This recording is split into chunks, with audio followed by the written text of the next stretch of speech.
현역에 일시적으로 나쁨 수준까지 악화될 것으로 보입니다. 이규봉이었습니다. 뉴스를 마칩니다. KBS.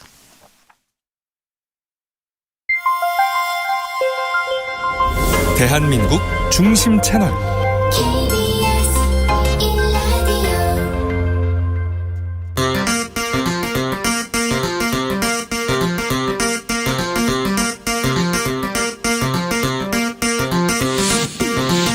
주진우 라이브.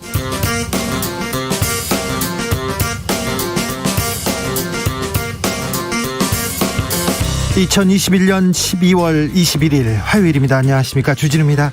국민의힘 이준석 대표가 선대위 모든 직책을 내려놓겠다, 어떠한 미련도 없다고 밝혔습니다. 불과 20일 전에 윤석열 후보와의 갈등, 울산 회동으로 극적으로 봉합했던 적이 있었는데요. 이번에는 조수진 최고위원과 한판 붙었고요. 일파만파 커졌습니다. 윤석열 후보가 중재를 시도했지만 결국 이준석 대표는 가장 중요한 선거 캠페인에서 빠진다고 합니다. 이 사건은 대선판에 어떤 영향을 미칠까요? 이번 대선 화두는 무엇일까요? 나경원 전 의원에게 물어보겠습니다.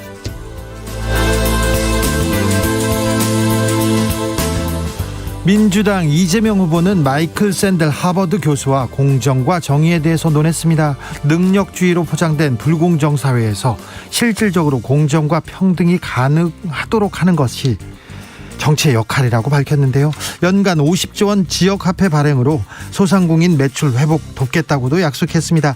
양도세 중과 유예는 정부가 동의 안 하면 선거 끝난 이후에 추진하겠다, 이렇게 밝혔습니다. 최가박당에서 짚어보겠습니다. 연말입니다. 이명박 박근혜 전 대통령의 사면론 슬슬 등장합니다. 언론에선 계속 나오고 있습니다. 법무부는 사면은 대통령 고유 권한이다 하면서 박근혜 전 대통령의 건강 상태에 대해서는 공개했습니다. 소견서가 이례적으로 자세하게 쓰여 있다, 이렇게 밝혔는데요. 사면 아니고 형 집행정지를 고려하는 걸까요? 김은지 기자와 살펴보겠습니다. 나비처럼 날아 벌처럼 쏜다. 여기는 주진우 라이브입니다. 오늘도 자중자애, 겸손하고 진정성 있게 여러분과 함께 하겠습니다. 여러분께 방송 시작 전에 드릴 말씀이 있습니다. 원래 오늘 주진우 라이브 인터뷰에 이준석 국민의힘 대표가 함께 하기로 했는데, 약속했는데 연락을 받지 않습니다. 네, 이준석 대표의 일방적인 인터뷰 취소는 이번이 첫 번째가 아닙니다. 지난번에도 20여일 전에 연락을 끊고 부산 제주로 이렇게 돌았습니다. 일방적으로 인터뷰를 취소했는데요. 저희와의 약속은 청취자들 그리고 국민과의 약속이기 때문에 당 대표가 너무 무책임한 거 아닌가 하는 생각을 저는 갖고 있습니다. 유감 표명하면서 여러분께 죄송하다는 말씀 드리겠습니다. 2부 훅 인터뷰에서 국민의힘 상황 나경원 전 의원과 짚어보겠습니다. 국민의힘 어떻게 했으면 좋겠다, 국민의힘 똑바로 가야 된다, 이런 말씀 보내주십시오. 샵9730, 짧은 문자 50원, 긴 문자는 100원입니다. 콩으로 보내시면 무료입니다. 그럼 주진우 라이브 시작하겠습니다.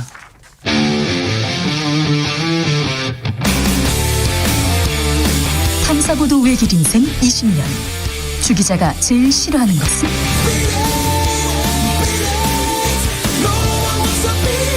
이 세상에서 비리와 부리가 사라지는 그날까지, 오늘도 흔들림 없이 주진우 라이브와 함께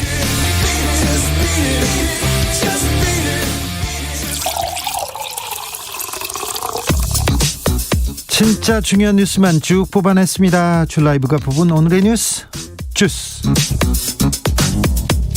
정상근 기자, 어서 오세요. 네, 안녕하십니까. 코로나 상황 어떻습니까? 네, 오늘 발표된 코로나19 신규 확진자 수는 5,202명입니다.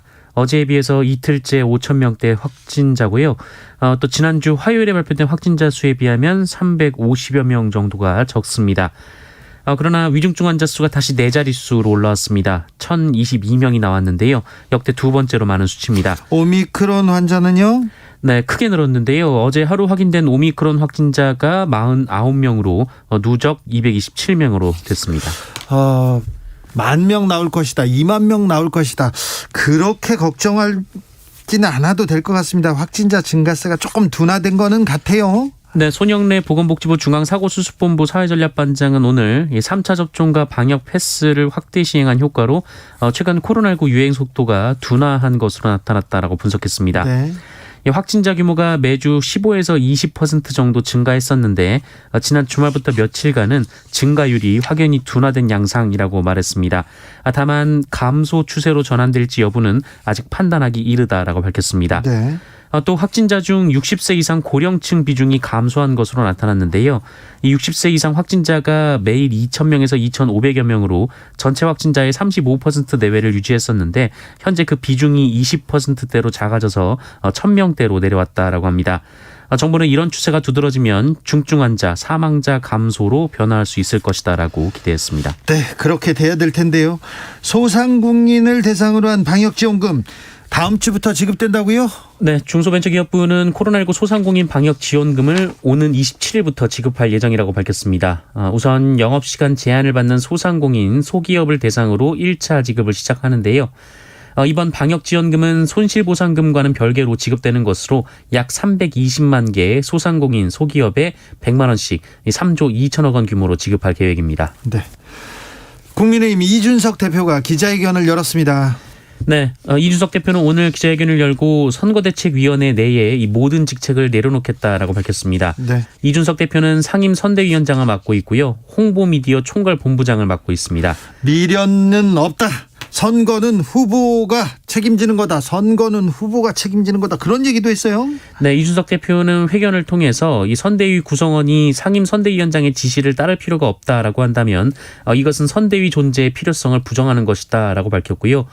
또 윤석열 후보와의 울산에서의 회동이 누군가에게는 언론뚱땅 마무리됐으니 잘못된 자신감을 심어준 모양이라면서 이때다 싶어 한마디 던지는 윤 핵관들을 보면 이런 모습이 선거 기간 내내 반복될 것이라는 비통한 생각이 들었다라고 밝혔습니다. 선대위가 이미 기능을 할 수 없는 상황이다. 선거 내내 윤핵관 모습 반복될 것이다. 이런 얘기합니다.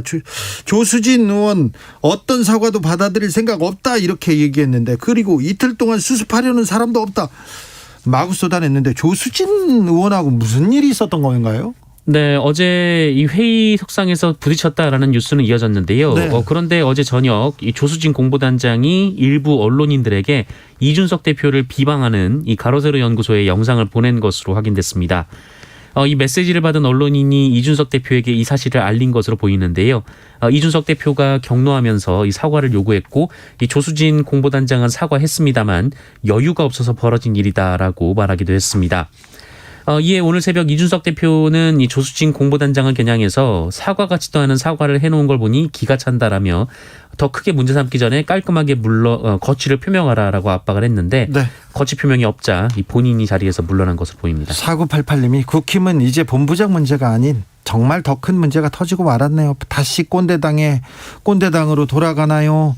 여기서 질문이 여기서 질문입니다. 이 문제 또한 봉합될 수 있나요? 물어보는데 잠시 후에 저희가 최가박당에서 그리고 2부에서 논해보겠습니다. 1967님 국민의힘 지금 배부른 게 아무것도 없는데 지금 행동하는 거는 오만한 모습 비춰주고 있습니다. 제발 신발끈 질끈 조이고 더 겸손하게 낮은 자세로 선거에 임해주세요. 그래야만 국민들이 인정합니다. 그러게요. 겸손하게 낮은 자세로 국민들한테 대해야 되는데 지금 보면 서로 이렇게 자기 주장만 하고 있고 옆에서 또 얘기하고 뭐 당대표의 옹졸한 자기 정치 막 이렇게 얘기하고 하이에나 운운하더니 오합지졸이다. 여러 군데에서 얘기만 나오고 있습니다. 어찌 되는 건지 한번 볼까요? 더불어민주당은 김건희 씨 관련된 또 추가 의혹을 제기했습니다. 네, 도종환 더불어민주당 의원은 오늘 김건희 씨가 지난 2004년 서일대학에 제출한 이력서 중 수상 및 전시 경력을 부풀려 허위로 기재한 사실이 추가로 확인됐다라고 주장했습니다. 예. 2004년 서일대학에 제출된 이 김건희 씨의 이력서를 보면 1995년에서 1999년까지 이 대한민국 미술대전에서 수상한 이력이 명시가 되어 있는데요. 그런데 각 연도별 이 브로셔를 확인한 결과 이 1995년 외에는 이 김건희 씨 수상 내역이 존재하지 않는다라고 합니다. 근데 그러면 1995년에는 이렇게 수상했습니까? 개명 전 이름이 브로셔에 포함되어 있는 것으로 확인이 됐다라고 한 번 하는데요. 있는데 지금 95년에서 99년까지 5년 동안 있다고 이렇게 적었다는 거죠? 네, 이 도종환 의원은 브로셔에 나오지 않은 이 1995년 이후에 이 김건희 씨 수상 및 전시 이력은 허위라면서 김건희 씨에 대한 철저한 검증이 필요하다고 주장했습니다. 장모 관련 의혹도 또 나왔네요. 네, 민주당 강득구 의원은 윤석열 후보 장모 최은순 씨와 가족회사 ESIND가 양은 공흥지구 땅을 사들이기 이전인 2004년부터 일대 토지를 차명으로 보유한 정황이 있다라고 주장했습니다. 네. 그리고 선대위 현안대응 TF는 최은순 씨가 이 잠실 석촌호수 앞에 60평대 이 잠실 아파트를 동업자 김모 씨 명의로 차명으로 보유했다라는 의혹도 제기했습니다. 이 서울 동부지법이 2005년 이 최은순 씨와 동업자 김모 씨의 위증 혐의 관련 재판을 하면서 해당 아파트의 실소유주를 이 최은순 씨로 확인했다라는 건데요. 민주당은 최은순 씨가 각종 세부담을 회피할 목적으로 송파구 아파트를 차명 보유했다라고 주장했고요. 이 부동산 실명법 위반과 조세포탈 혐의가 가볍지 않다라며 수사기관의 고발을 검토하겠다라고 밝혔습니다. 국민의힘은 민주당이 아니면 말고식의 허위 의혹 제기를 반복하고 있다라고 반박했습니다. 이재명 민주당 후보 양도세 중과 유예에 대해서 속도 조절에 나섰습니다. 네, 이재명 후보의 다주택자 양도세 중과 유예 주장에 대해서 당내에서도 논쟁이 이어지고 있고 특히 청와대와 정부가 반대의 입장을 밝히고 있습니다. 오늘도 김부겸 국무총리가 라디오 방송에 출연해서 정부 정책의 신뢰가 떨어져 동의하기 어렵다라며 이 양도세 중과를 도입할 때 이미 유예 기간을 뒀는데 그때 정부를 믿고 주택을 처분한 분들이 피해를 본다라며 반대 의사를 내비친 상황입니다. 예. 그러자 오늘 이재명 민주당 후보가 이 마이클 샌델 하버드 교수와 화상 대담을 마친 뒤 기자들과 만난 자리에서 이 현 정부의 입장은 이해한다라며 현 정부의 제도 개선을 요청하고 입법도 시도하겠으나 이 제도의 시행은 다음 정부라고 언급했습니다. 이재명 후보는 어제 언론 인터뷰에서도 청와대 반대가 이어지면 당선이 돼서하겠다라고 밝힌 바 있습니다. 대체 민정수석이란 자리는 어떤 자리인지 계속 구설에 오릅니다. 김진국 민정수석의 아들이 도마에 올랐습니다. 네, 청와대 김진국 민정수석의 30대 아들이 여러 기업에 입사 지원서를 내면서 자기소개서에 문제의 글을 적었습니다. 김진국 수석 아들은 자기소개서 양식 중 성장 과정을 쓰는 곳에 아버지가 김진국 민정수석입니다. 이렇게 딱 한 줄을 썼다라고 하고요. 학창 시절을 쓰는 칸에는 아버지께서 많은 도움을 주실 것이다라고 적었다고 합니다. 학창 시절에 많은 도움이요? 네, 그리고 성격의 장단점을 쓰는 칸에는 제가 아버지에게 잘 말해서 이 기업의 꿈을 이뤄드리겠다라고 적었습니다. 좀 이상하네요. 많이 이상합니다. 네, 또 김진국 수석 아들은 2018년 용인대를 졸업했다라고 적었지만 실제로는 용인대를 졸업하지 못했다라고 합니다. 김진국 수석 아들은 기업체 5곳에 이런 입사 지원서를 제출했습니다만 취업은 하지 못한 것으로 전해졌고요. 스스로 면접을 보지 않았다라고 밝혔습니다. 김진국 수석 아들은 MBC에 미쳤었나 보다, 너무 취직을 하고 싶었다라며 사과했습니다. 실제로 그 조현병을 앓고 있다면서요? 네, 전재수 민주당 의원은 김진국 수석의 형이 이 조카가 조현병으로 15년간 삼성병원을 입퇴원하면서 정상적인 사회생활을 못하고 지냈다는 글을 썼다면서 안타까운 일이다라고 공유하기도 했습니다. 김진국 수석 사임했습니다. 네, 오늘 사임했습니다. 문재인 대통령이 즉각 수용했는데요. 김진국 수석은 아들이 부적절한 처신을 한 것은 전적으로 본인의 책임이라면서 이 국민을 섬기는 공직자는 가족과 관련해 한 점의 오해나 의혹이 없어야 하고 부끄러운 점이 있다면 당연히 책임지는 것이 도리다라고 밝혔습니다. 그러면서 비록 본인은 떠나지만 이 문재인 정부의 정의와 공정을 향한 의지와 노력은 국민으로부터 온전하게 평가받기를 희망한다라고 밝혔습니다. 네. 한상균 전 민주노총 위원장이 대선에 출마합니다. 네, 한상균 전 위원장은 오늘 이 서울 종로구 전태일 열사 동상 앞에서 대선 출마를 선언했습니다. 한상균 전 위원장은 계급적인 자본의 정치, 기득권의 정치, 부패한 엘리트 정치를 끝장내야 할 때다라고 했고요. 73년간 나라를 지배해온 적대적 공생관계인 양당 정치를 끝내야 한다라고 주장했습니다.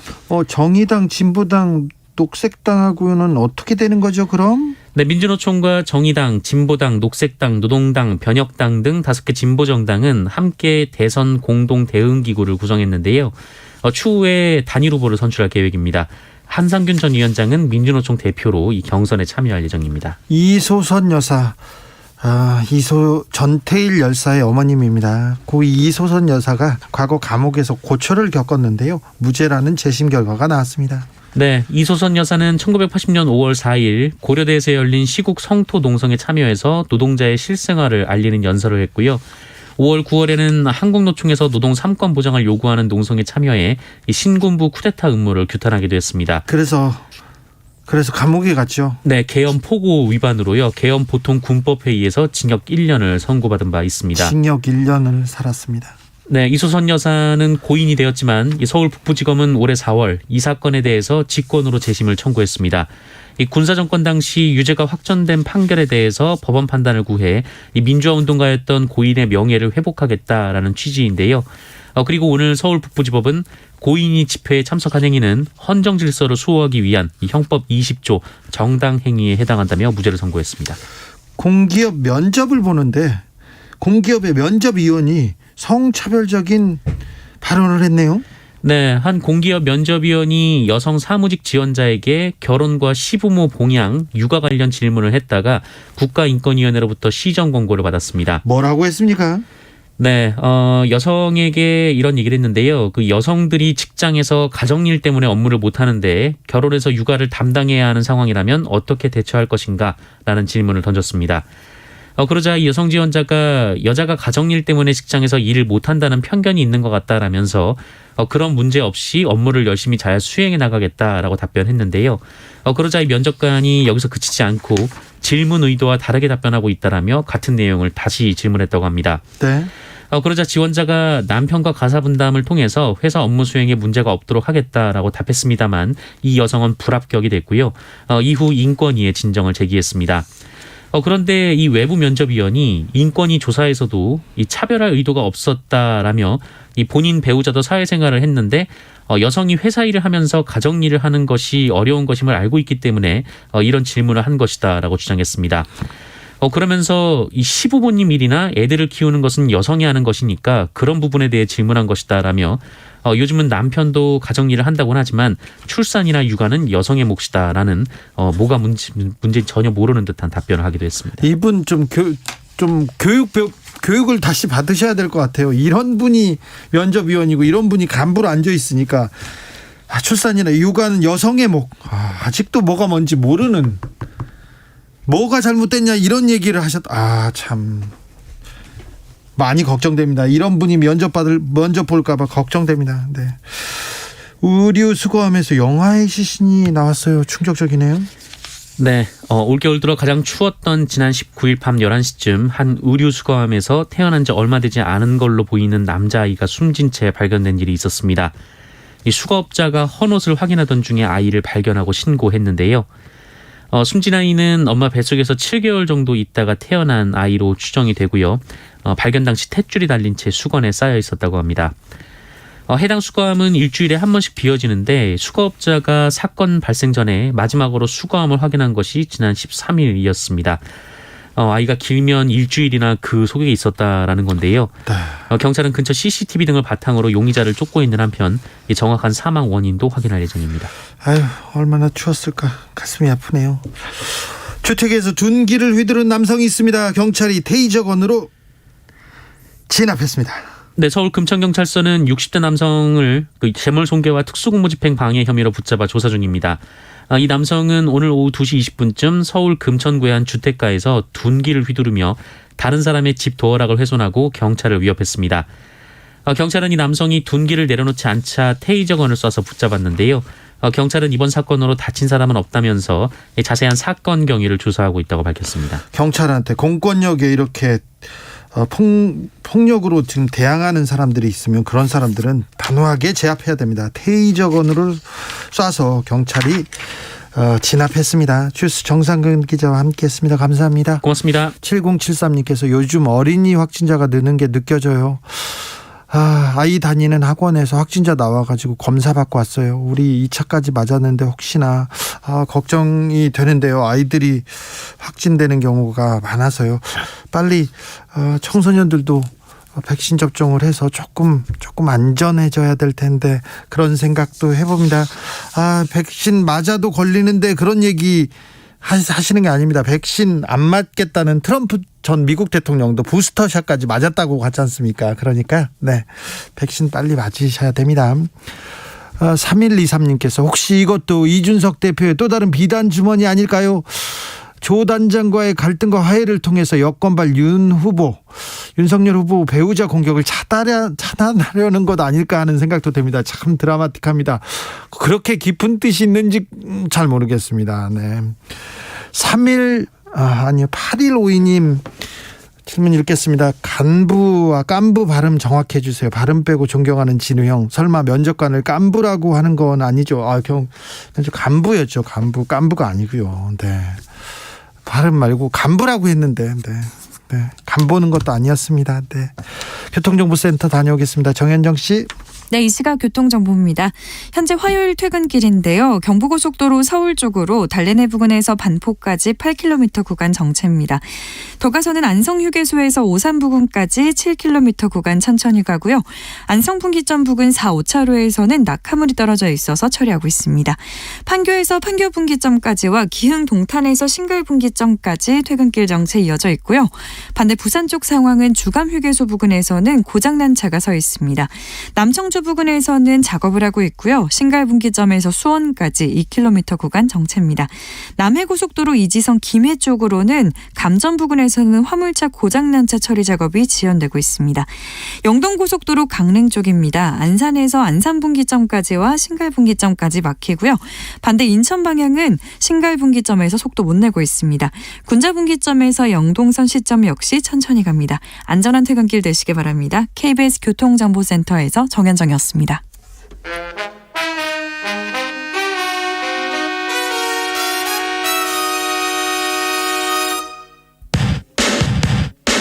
주진우 라이브 돌발 퀴즈. 오늘의 돌발 퀴즈는 객관식으로 준비했습니다. 문제를 잘 듣고 보기와 정답을 정확히 적어 보내주세요. 터키의 이것 폭락이 터키 주산품인 헤이즐넛 생산 농가에도 영향을 미치고 있습니다. 비료, 살충제 등 수입 필수품들 가격이 올랐고요. 전기료, 포장, 운송비, 인건비까지 치솟았습니다. 전 세계 헤이즐넛 공급이 줄면서 진한 초콜릿 맛으로 유명한 그 잼도 공급난에 빠졌는데요. 터키의 통화단위인 이것, 터키 중앙은행의 기준금리 인하로 가치가 폭락하고 있는 이것은 무엇일까요? 보기 드릴게요.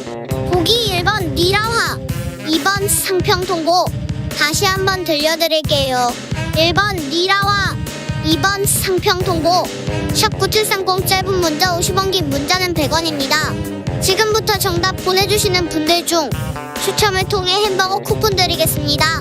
주진우 라이브 돌발 퀴즈 내일 또 만나요.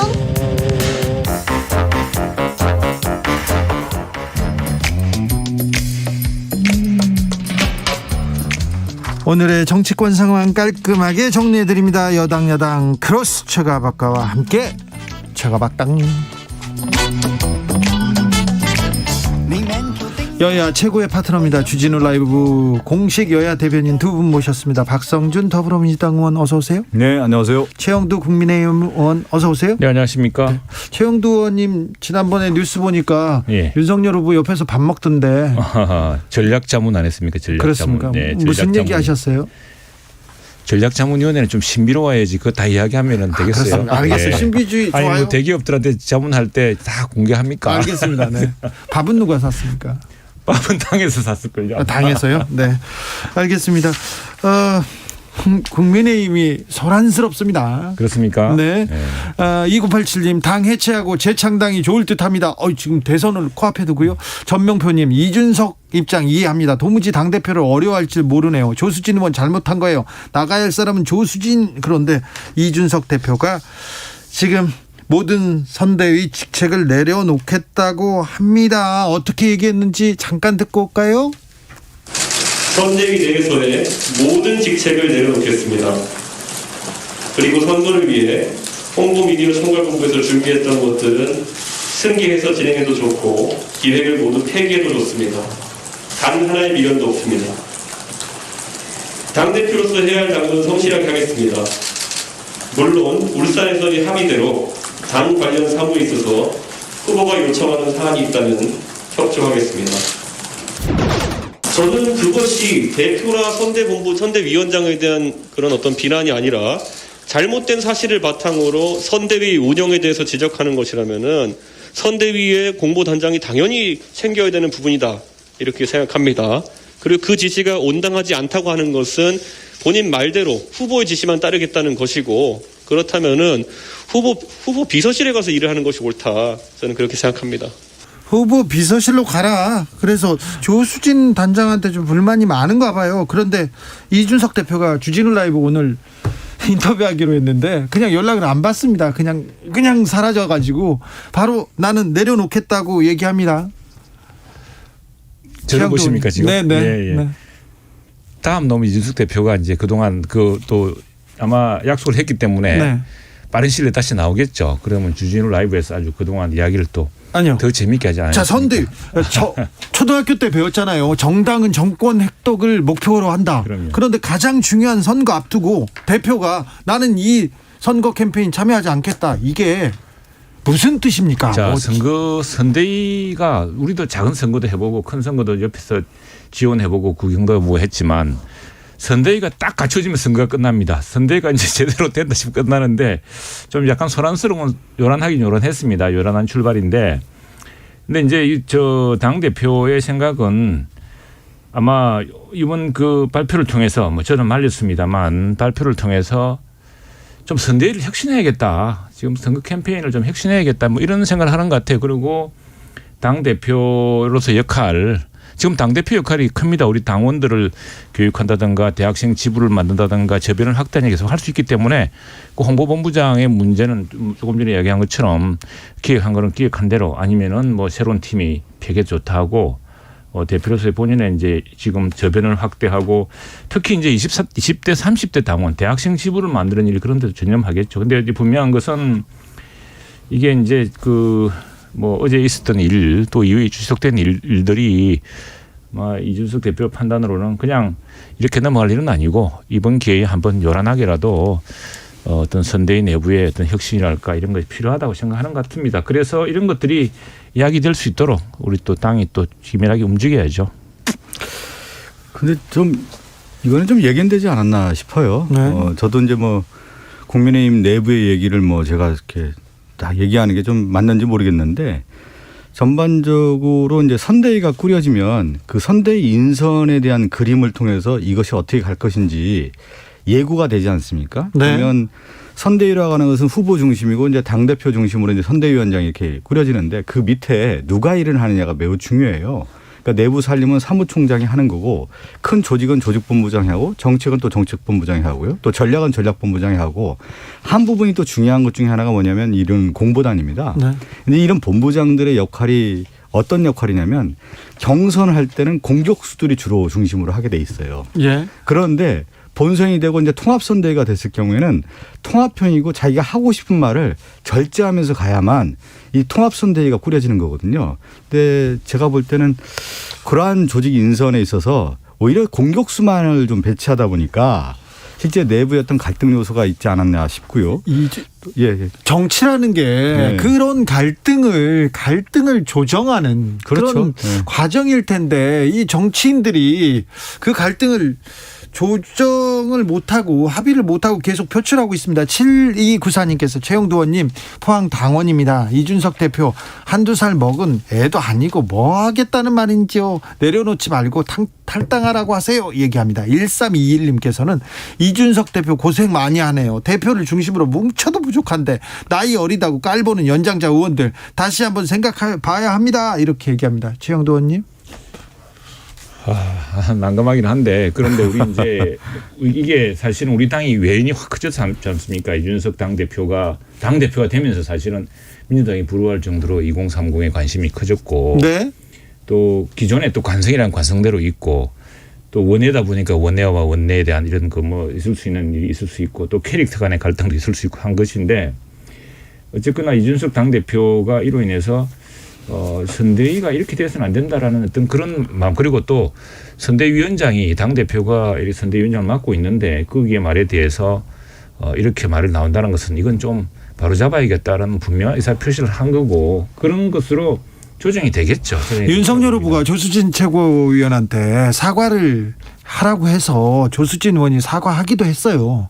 그런데 이거는 이 갈등을 조정하는 충분한 정도에 충분했다고 보십니까? 아니면 뭐 당 대표가 좀 더 다른 방식으로 되겠으면 좋았을 텐데 이미 엎질러진 물이기 때문에 보니까 또 그 지난번에도 그랬습니다. 지난번에도 뭐 개인적으로 저는 참아주고 싶었는데 그러나 그렇게 함으로써 또 당이 새롭게 출발하는 어떤 선대위가 새롭게 좀 혁신할 수 있는 그런 계기가 마련되지 않았습니까? 제가 예전에 이 방송하면서 그런 얘기를 하지 않았습니까? 이제 인간에게서는 이성의 영역, 감성의 영역이 있고 중간에 감정의 영역이라는 게 있는데 보통 감정의 영역이 왜 상하냐면 인정받지 못했을 때예요.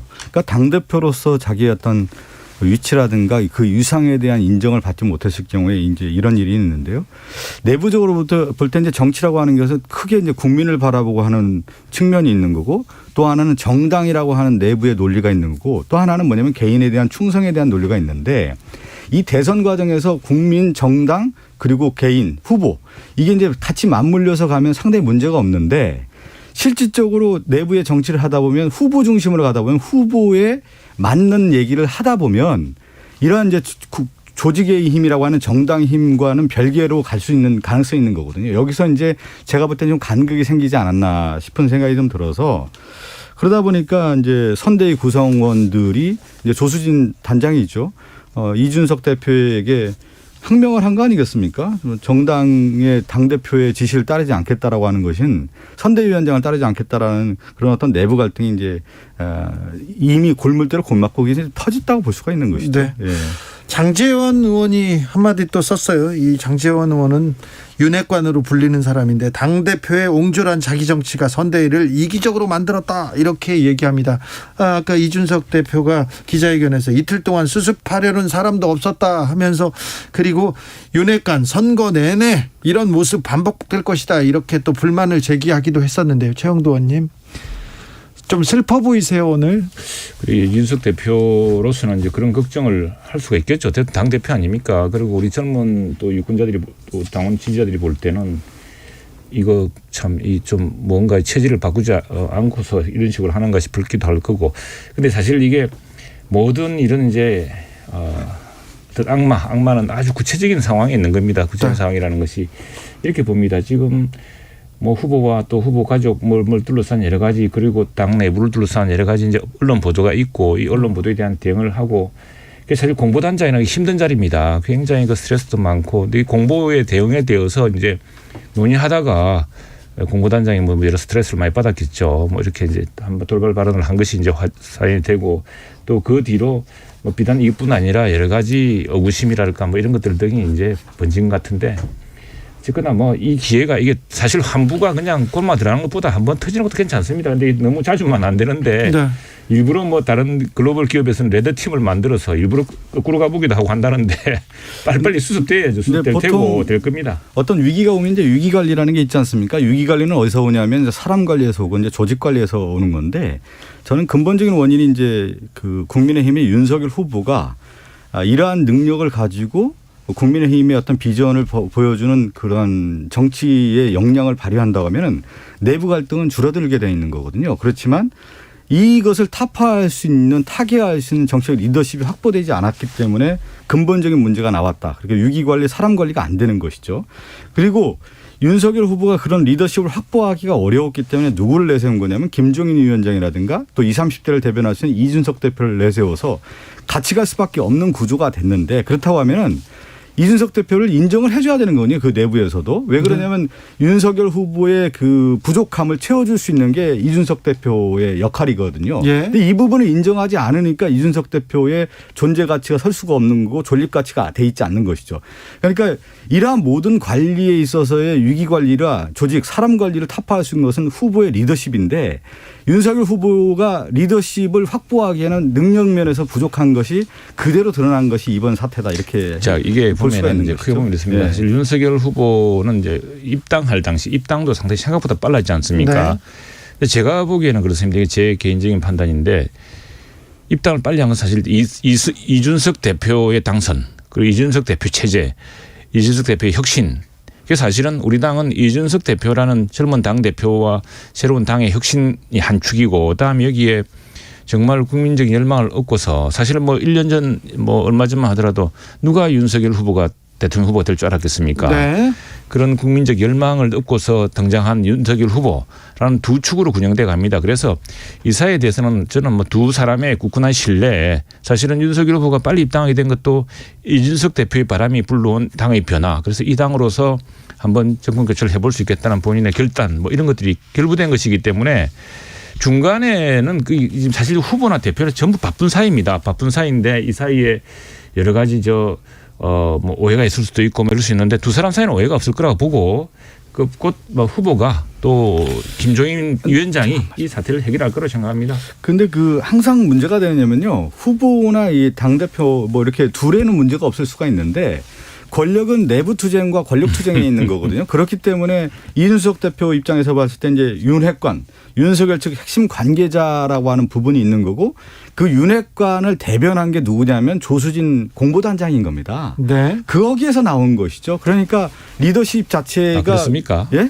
아니 제가 볼 때는 그렇다는 거죠. 그러니까 이러한 갈등이 내재가 있었던 거고 그것이 봉합 단계에 있다서 그냥 넘어간 건데 어차피 이거 터질 수밖에 없는 구조라는 것이 이제 지금 드러난 것이죠. 안덕환님께서 네. 이준석 대표 때문에 처음으로 대한민국 보수를 지지해 보려 했는데 정말 아쉽네요 얘기했습니다. 3667님께서 군복무 때 신임 분대장이 자기 무시했다고 휴가증에 사인을 안 해줘가지고 달래느라 혼났어요. 국힘당 조수진 의원 고참들 대표님 말씀 좀 잘 들어요 얘기합니다. 지난번에 한참 컨벤션 효과를 누리던 윤석열 후보 이준석 대표와 갈등이 터지면서 지지율이 답보 상태 하락하기도 했습니다. 이번 사태 봉합될까요? 극적으로 또 화해할까요? 지금 두 사람 모두 다 정권 교체를 못하면은 이 국민의 큰 죄를 짓게 되는 겁니다. 그리고 이 위기감이 어마어마한 큽니다. 아마 오늘 내일 두 사람 이준석 대표는 이 사람들의 여론의 압력 또 기대에 대한 그 무게가 어마어마하게 커질 겁니다. 그런 것들 때문에 아마 좀 더 비상하게 판단할 거라 생각을 합니다. 네. 덕분에 김건희 씨 관련 의혹은 좀 뒤로 밀렸습니다. 관련 의혹이 나왔는데도 좀 밀렸는데 이수정 공동선대위원장께서 좀 의미 있는 얘기를 하셨네요. 허위인 부분이 생각보다 많지 않다. 과장인 부분은 꽤 많이 있는 것 같다. 이런 잠정적 결론으로 보이고요. 국민대학에서 박사를 하시고 그리고는 서울대 경영대 이게 특수대학원이에요. 특수대학원에서 EMBA라는 2년짜리 석사 과정을 하신 것은 지금 확인이 되고 있거든요. 그렇기 때문에 뭐 서울대 경영학과를 완전히 허위로 안 나왔는데 나왔다고 거짓말한다. 이건 사실 아니고요. 예. 특수대학원들 결국은 제가 어저께도 어디선가 얘기했는데 이게 대학의 잘못일 수도 있다. 오늘 아침 KBS 최경영 최강 시사하고 인터뷰 부분인데요. 허위인 부분은 많지 않고 과장인 부분이 많다. 이렇게 대학의 잘못일 수도 있다. 이렇게 또 지적하셨습니다. 이수정 위원장이 어떻게 보셨습니까? 박성준 의원. 제가 먼저 얘기해야 되나요? 네. 확실히 차이가 나는 게 정치인과 이수정 공동선대위원장 같은 경우는 학자 출신 아닙니까? 교수 출신에 왔잖아요. 네. 정치인은 남 탓을 하면 안 되는 거예요. 그래요. 왜 그러냐면 대학의 잘못일 수 있다. 이것은 자기의 잘못을 남으로 돌리는 거 아니겠습니까? 예. 지금까지 사태가 무엇입니까? 김건희 씨가 허위 학력과 경력에 대한 기재 문제로 여기까지 온 거 아니겠습니까? 네. 그래서 이 모든 문제를 국민 눈높이에서 바라보고 학력이라든가 경력, 수상, 이력 이런 것들에 대한 것들을 정확하게 얘기를 하고 이 문제가 이렇게 얘기를 하는 것이 하고 난 다음에 이 문제에 대한 조치를 어떻게 하겠다라고 하는 것이 정치인의 어떤 책임의 도리인데 단순하게 이것은 과정됐다라고 하는 쪽에서 얘기를 하고 이것은 대학의 잘못이다라고 얘기했을 경우에는 누가 이것을 국민들이 바라볼 때 받아들일 수 있겠습니까? 이걸 서울대가 문제라고 할 수 있을까요? 최욱도 의원님? 서울대 졸업장에 김건희 대표 측에서 내놓은 서류를 보면은 네. 서울대 졸업장에 서울대는 아마 이게 특수대학원 또 일반 대학원 구분 없이 서울대학교 경영학 석사라고 이렇게 졸업장에 찍혀 있다고 합니다. 네. 그래서 그걸 이제 한 것이고 네.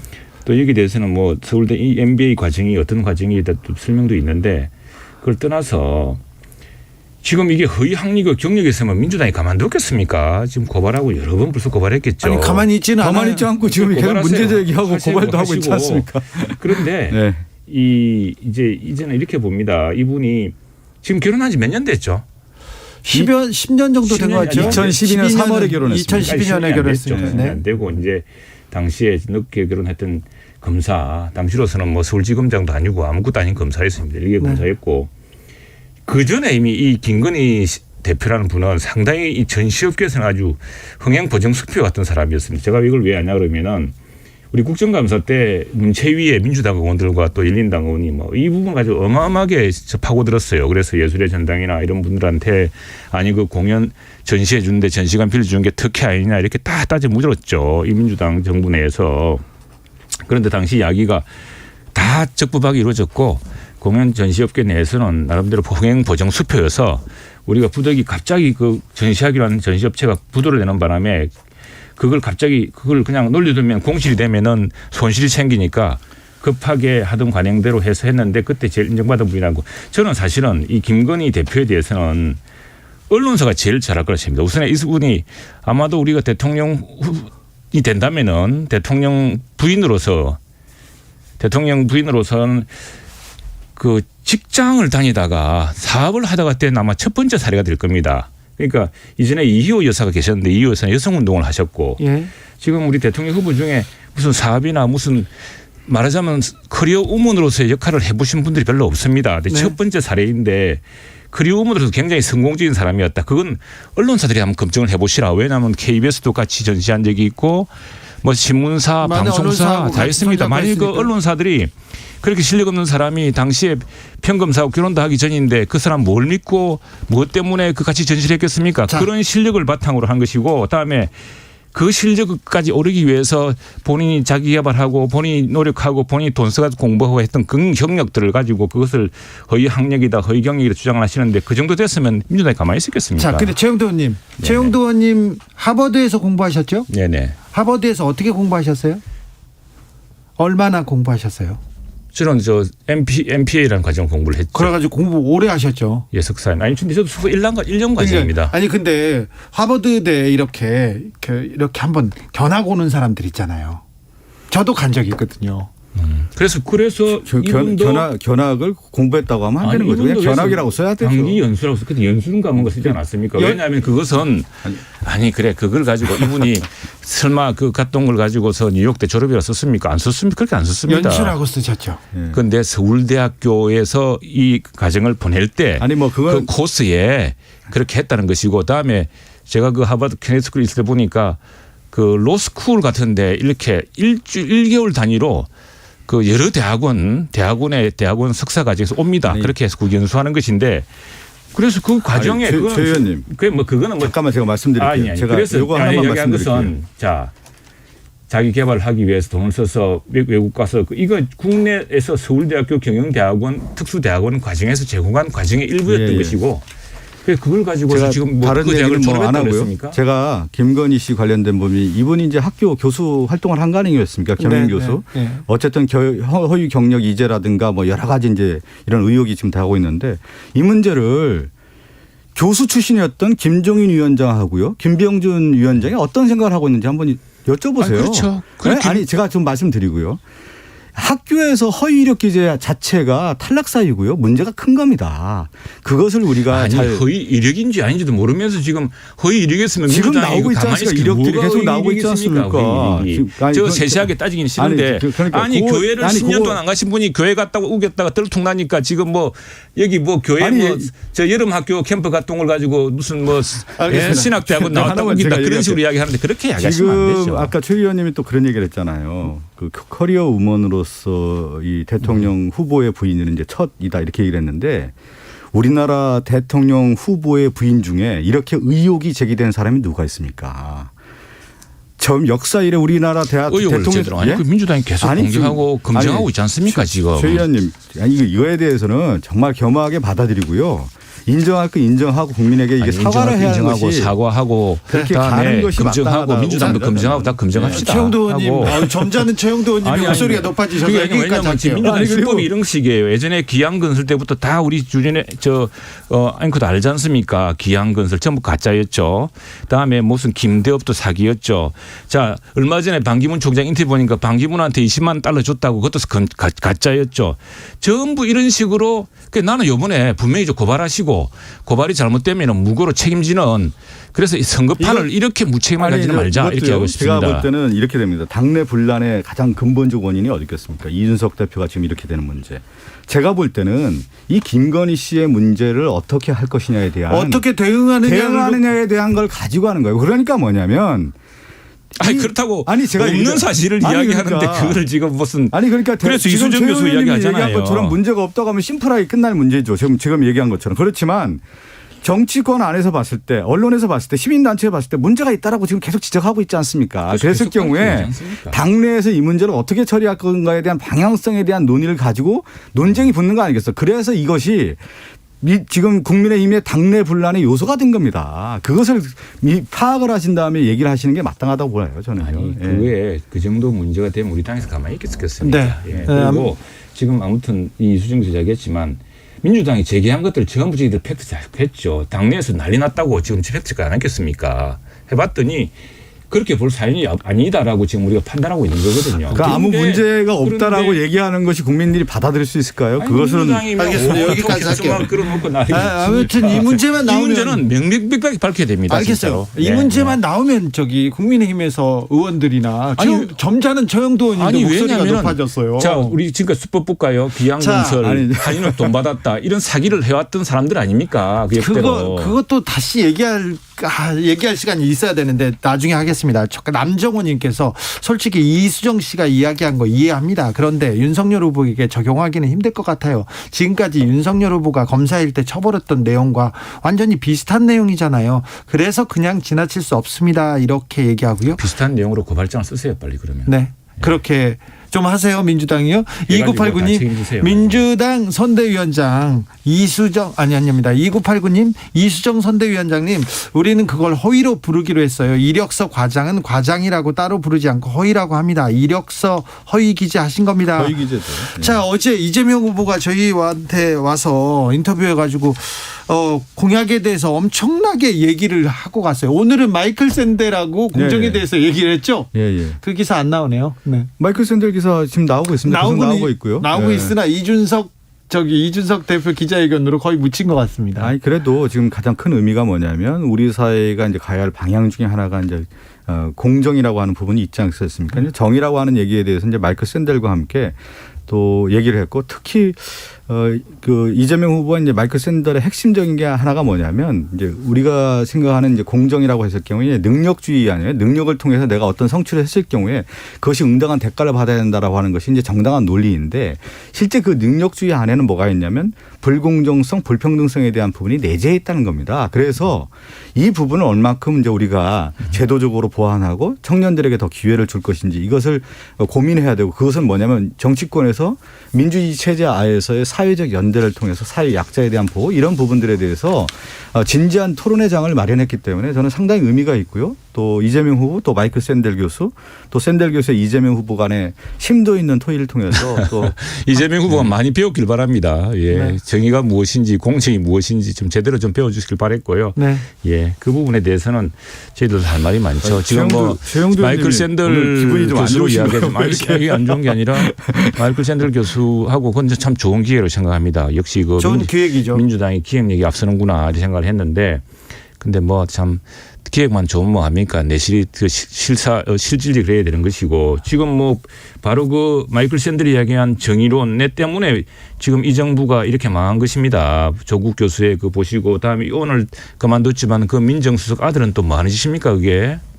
후보의 아들은 또 무슨 뭐 하는 짓입니까? 그것들이 다 이게 공정과 정의의 상식으로 보자면은 정말로 비판받아야 되는 것이죠. 그런데 그걸 뭐 어느 날 마이클 샌델이라는 유명한 하버드 교수를 가지고 이야기했다고 갑자기 면접을 받습니까? 최 의원님 인정할 건 인정하고요. 기획 잘했다 그랬잖아요. 아니 그게 아니라 지금 그렇게 얘기하시면 마음이 편하십니까? 마음이 편한 게 아니라 마이클 샌델 아니 지금 그러한 제가 참 오늘 말을 절제하려고 했는데 그러한 잣대의 최 의원님 잣대가 윤석열 후보에 적용이 되는 거예요. 그것이 오늘날 얘기한 어떤 공정과 정의라고 하는 상식에 대한 부분에 있어서 윤석열 후보가 맞는지 아니 지금 내 누누이 얘기하잖아요. 대통령을 뽑습니다. 그래서 그 후보 부인에 대해서는 검증대로 하시고 고발도 하시고 다 하시는데 문제는 쟁점을 흐리지 마라 이거예요. 지금 우리가 이제 네거티브 하지 말자 그랬지 않습니까? 그래서 우리 우리 후보 본인이 지금 4가지 그 파렴치 범죄라든가 그 아들 문제 우리가 그렇게 당에서 뭐 이야기합니까?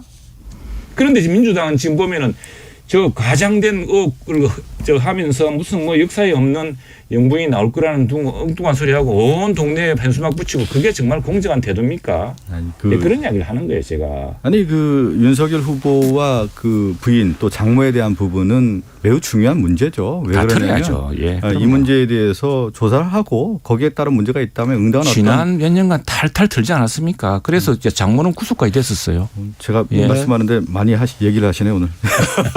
아니 우리도 가만히 있었는데 이게 가만히 있으니까 인정하는 것처럼 해서 아니 우리도 용납하지 않습니다. 어떻게 마지막 한 말씀 예. 좀 드리고 싶어요. 지금 얘기한 모든 기준이라고 하는 것이 이제 국민의 상식적 수준에서 우리가 접근해야 되는 거 아니겠습니까? 그래서 제가 처음 얘기한 것처럼 남 탓하기보다는 가장 근본적인 문제가 있다면 그 부분에 대해서 인정을 하고 또 사과하고 또 그 이후에 무엇을 할 것인지에 대한 해답을 내놓는 것이 정책인 어떤 책임이자 도리 아니겠습니까? 그런 차원에서 제가 윤석열 후보라든가 김건희 씨에 대한 얘기를 하는 겁니다. 진실은 진실도 가려야죠. 그래서 내가 분명히 전하고 싶은데 언론사들이 김건희 씨의 그동안 경력이나 실력에 대해서 한번 검증하는 언론사들은 다 사업을 해봤기 때문에 제일 잘 알고 있을 거라 생각합니다. 좀 검증 좀 해주세요. 네. 최가박당 여기서 인사드립니다. 지금까지 박성준, 최영두, 박성준 두 분 감사합니다. 감사합니다. 고맙습니다.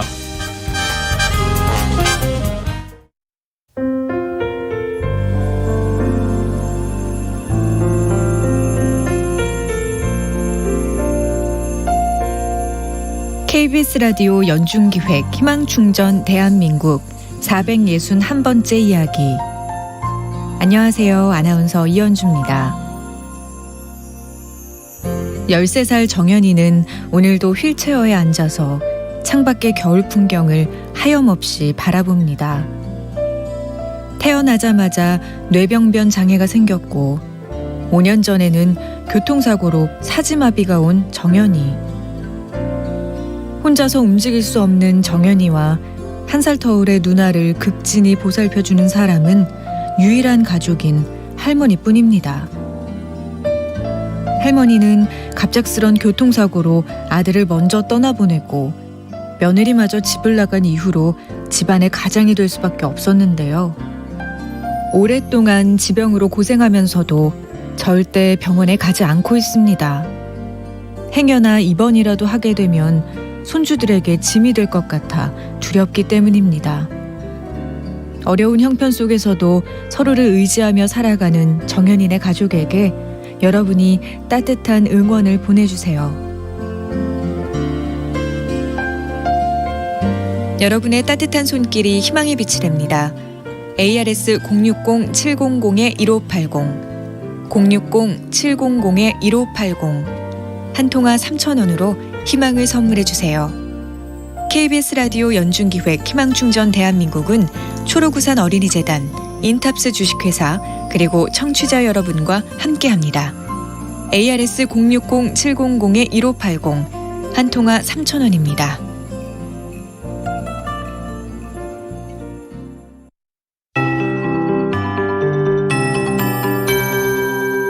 KBS 58분 날씨. 오후 들어서 바람이 좀 불고 있습니다. 현재 전국 곳곳으로 기온은 평년보다 높지만 체감온도가 약간씩 떨어진 느낌이고요. 건조합니다. 지금 동해안을 중심으로 애둘러서 건조주의보가 발효 중인 상황입니다. 오늘 하늘은 맑겠고요. 미세먼지 농도는 나쁘겠습니다. 그나마 어제와 오늘 기온이 평년을 웃돌면서 포근한 느낌이 들긴 했지만 먼지 농도가 이틀간 좋지 않아서 현재도 주로 전국 대부분 지역으로 노란색을 나타내는 곳이 많습니다. 나쁨 상황이고요. 어제 미세먼지가 잔류한 상태에서 오늘 오전 국외 미세먼지가 들어오면서 농도가 높은 상황입니다. 하지만 내일 아침, 모레 아침 기온이 다시 서울 기준 영하권으로 떨어지고 대부분 아침 기온이 다시금 높았던 오늘보다 뚝 떨어지면서 미세먼지 농도는 좀 나아지겠고요. 내일 오전에만 제주와 영남권으로 미세먼지 농도가 높다가 다른 지역 쭉 보통 상황을 이어갈 것으로 보입니다. 내일은 전국이 맑다가 모레 오후부터 차츰 아침 구름량이 늘겠고요. 강원 북부 동해안은 내일 오후에 비 조금 예상됩니다. 내일과 모레 아침 서울은 영하 3도로 기온이 나란히 똑같습니다. 오늘 아침이 무려 영상 5도나 됐는데요. 기온이 8도가량 떨어지면서 체감온도 좀 낮게 더 느껴지시겠고요. 평년 기온보다는 높겠지만 영하권입니다. 내일 낮 기온 서울 7도 등을 예상하고 있고 토요일부터 강한 추위 찾아옵니다. 지금 서울 기온 5도입니다. 최영우였습니다.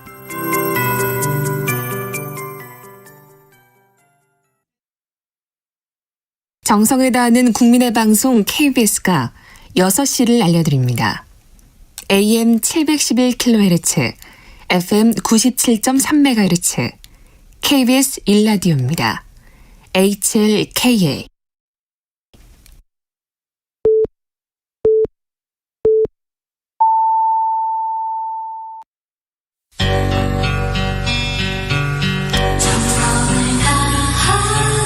정성을 다하는 국민의 방송 KBS 주진우 라이브.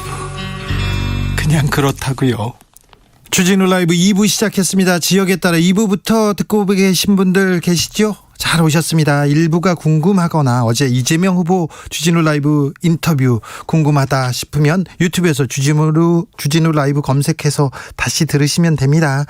라디오 정보센터 다녀오겠습니다. 조진주 씨. 정부가 미국 제약사 화이자와 개별 계약한 코로나19 백신 474만 7천회 분이 내일 인천공항에 도착합니다. 질병관리청이 국내에서 개발 중인 코로나19 백신 중 임상 3상에 있는 SK바이오사이언스의 백신에 대한 효능평가에 들어갑니다.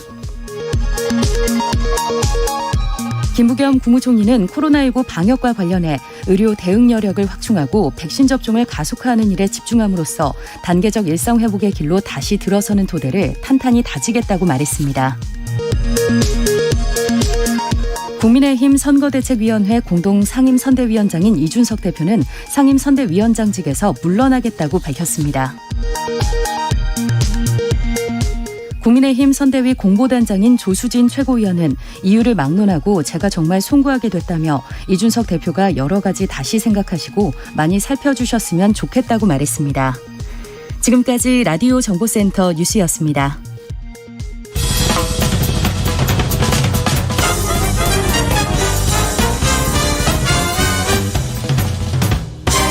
훅 인터뷰. 모두를 위한, 모두를 향한, 모두의 궁금증 훅 인터뷰.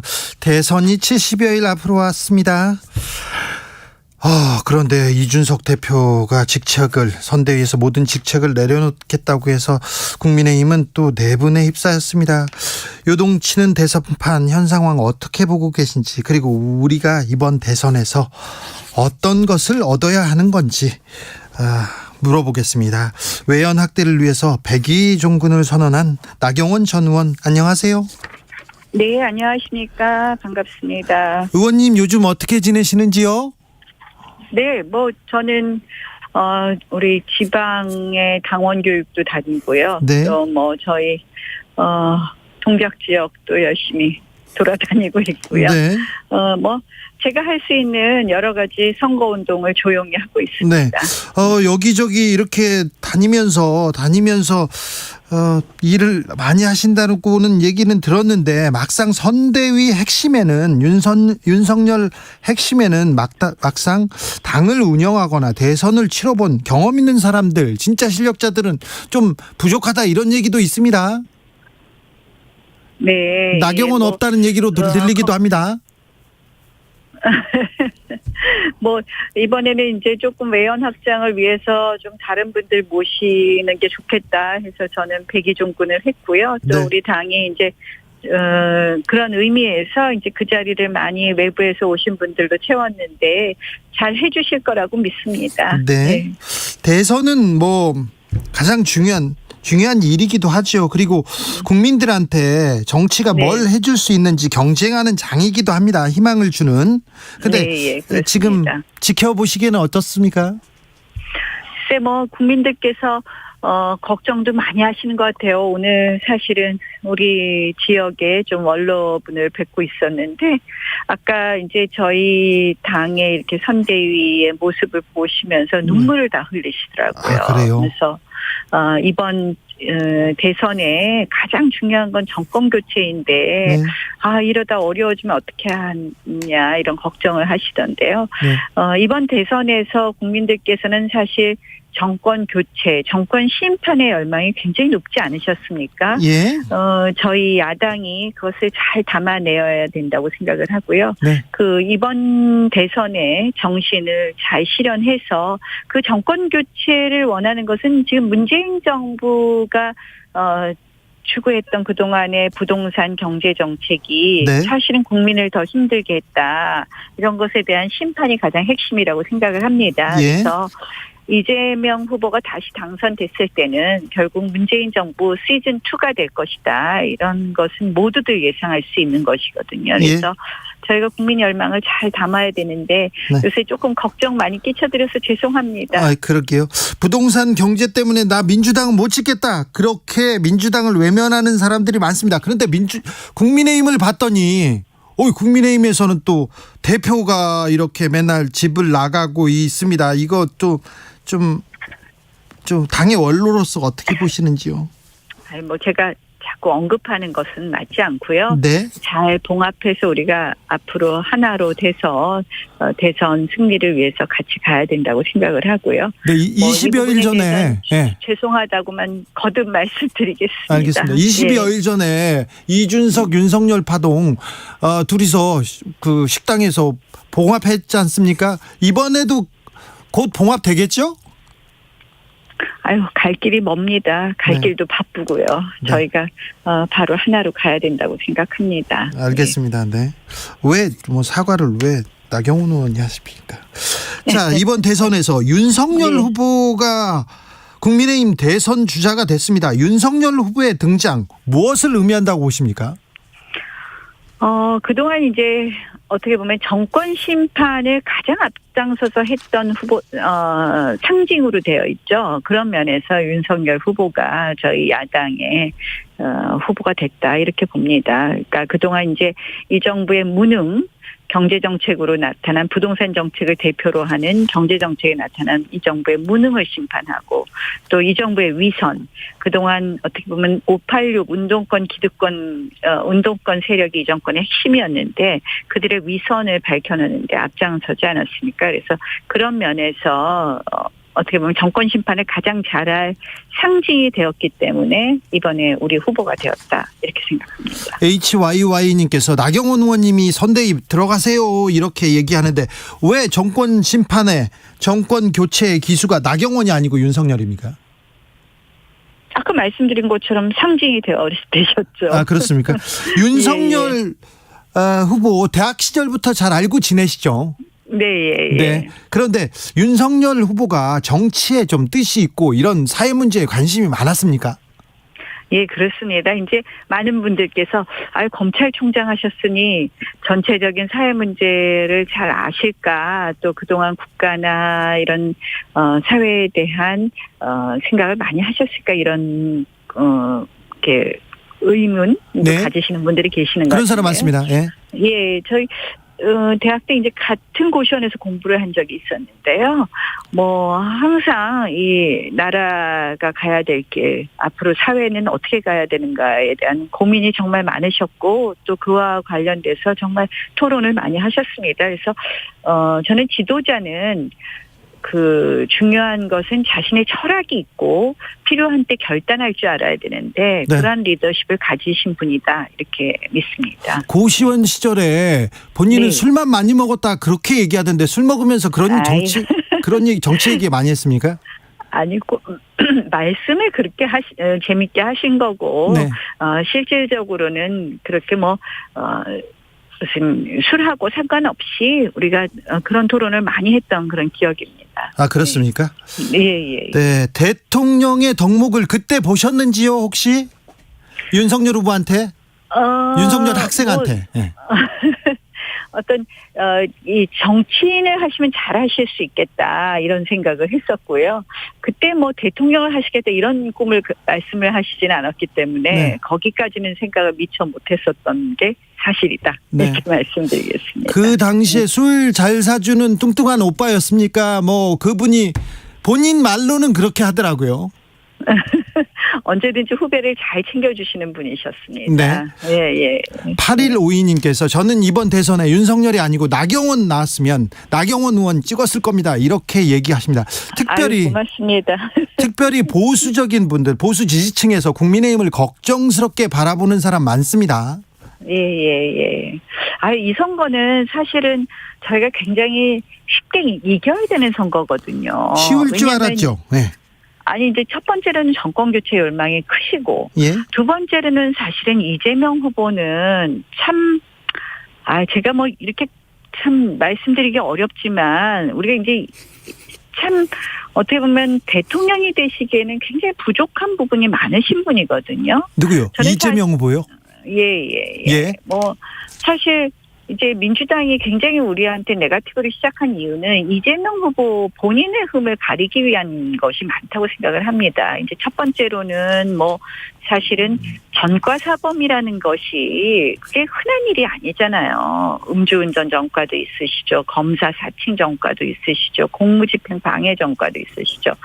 참 이런 후보신데 물론 이제 그동안 뭐 성남시장도 하고 경기지사도 했지만 이렇게 좀 전체적으로 삶의 행적이 그렇게 좋아 보이지 않은 여러 가지 점이 있지 않습니까? 뭐 욕설 뭐 그런 것도 있고 그런데 게다가 이제 최근에 대장동 사건이 터졌어요. 예. 오늘 이제 검찰이 그냥 그 핵심 또 그 유동규 기소된 유동규 피고인의 바로 밑에서 실무를 총괄했던 정모 씨를 바로 그냥 불구속 기소하는 것으로 수사를 마무리하는데요. 네. 이 대장동 게이트만 해도 지금 사실은 이재명 후보가 이 부분에 대해서는 사실은 수사의 대상이거든요. 그런데 이것도 지금 유야무야되고 있어요. 네. 그래서 저는 이번 선거는 여러 가지 면에서 우리가 이겨야 되는 선거인데 지금 이런 이재명 후보의 흠들은 다 가려지고 또 대장동 게이트 사건은 지금 검찰이 그냥 수사를 유야무야시키고요. 사실 대장동 게이트 사건의 핵심이 뭡니까? 뭐 다 떠나서 이재명 후보는 뭐 본인이 관계 안 된다고 하지만 저희는 뭐 참 그렇게 단언하는 것에 대해서 네. 이해할 수 없는 상황이라고 생각하는데 다 떠나서 네. 하여간 이재명 후보의 측근들이 8,500억 원이라는 이득을 취했어요. 그런데 이 사건에 대해서 그냥 가고 있습니다. 그래서 그런데 이런 상황인데 우리가 지금 지지율이 이렇게 나오는 걸 보면 네. 저희가 진짜 이거 선거 정말 국민들께 제대로 우리가 알릴 건 알리고 네, 또 네. 싸울 건 싸워야 되는데 잘 못하고 있구나 하는 생각입니다. 알겠습니다. 이재명 후보의 측근 중에는 지금 곽상도 전 의원이 포함되어 있고요. 그리고 전과사범 나와서 말씀하셔서 그러는데 이명박 전 대통령도 있었습니다. 네. 자, 의원님. 그런 정과는 없었죠. 그런 정과는요? 네, 검사 사칭 이런 정과는 없었죠. 정과가 더 많았을 뿐. 네. 그때는 건축법 위반 뭐 대부분 그랬던 것으로 기억합니다. 네. 예. 윤석열 후보가 대선의 기치로 내건 공정이 김건희 씨 검증 문제 때문에 좀 비판받고 있습니다. 이 부분은 어떻게 보십니까? 그래서 사실은 뭐 김건희 배우자 문제로 이제 이게 진행이 되고 있는데요. 네.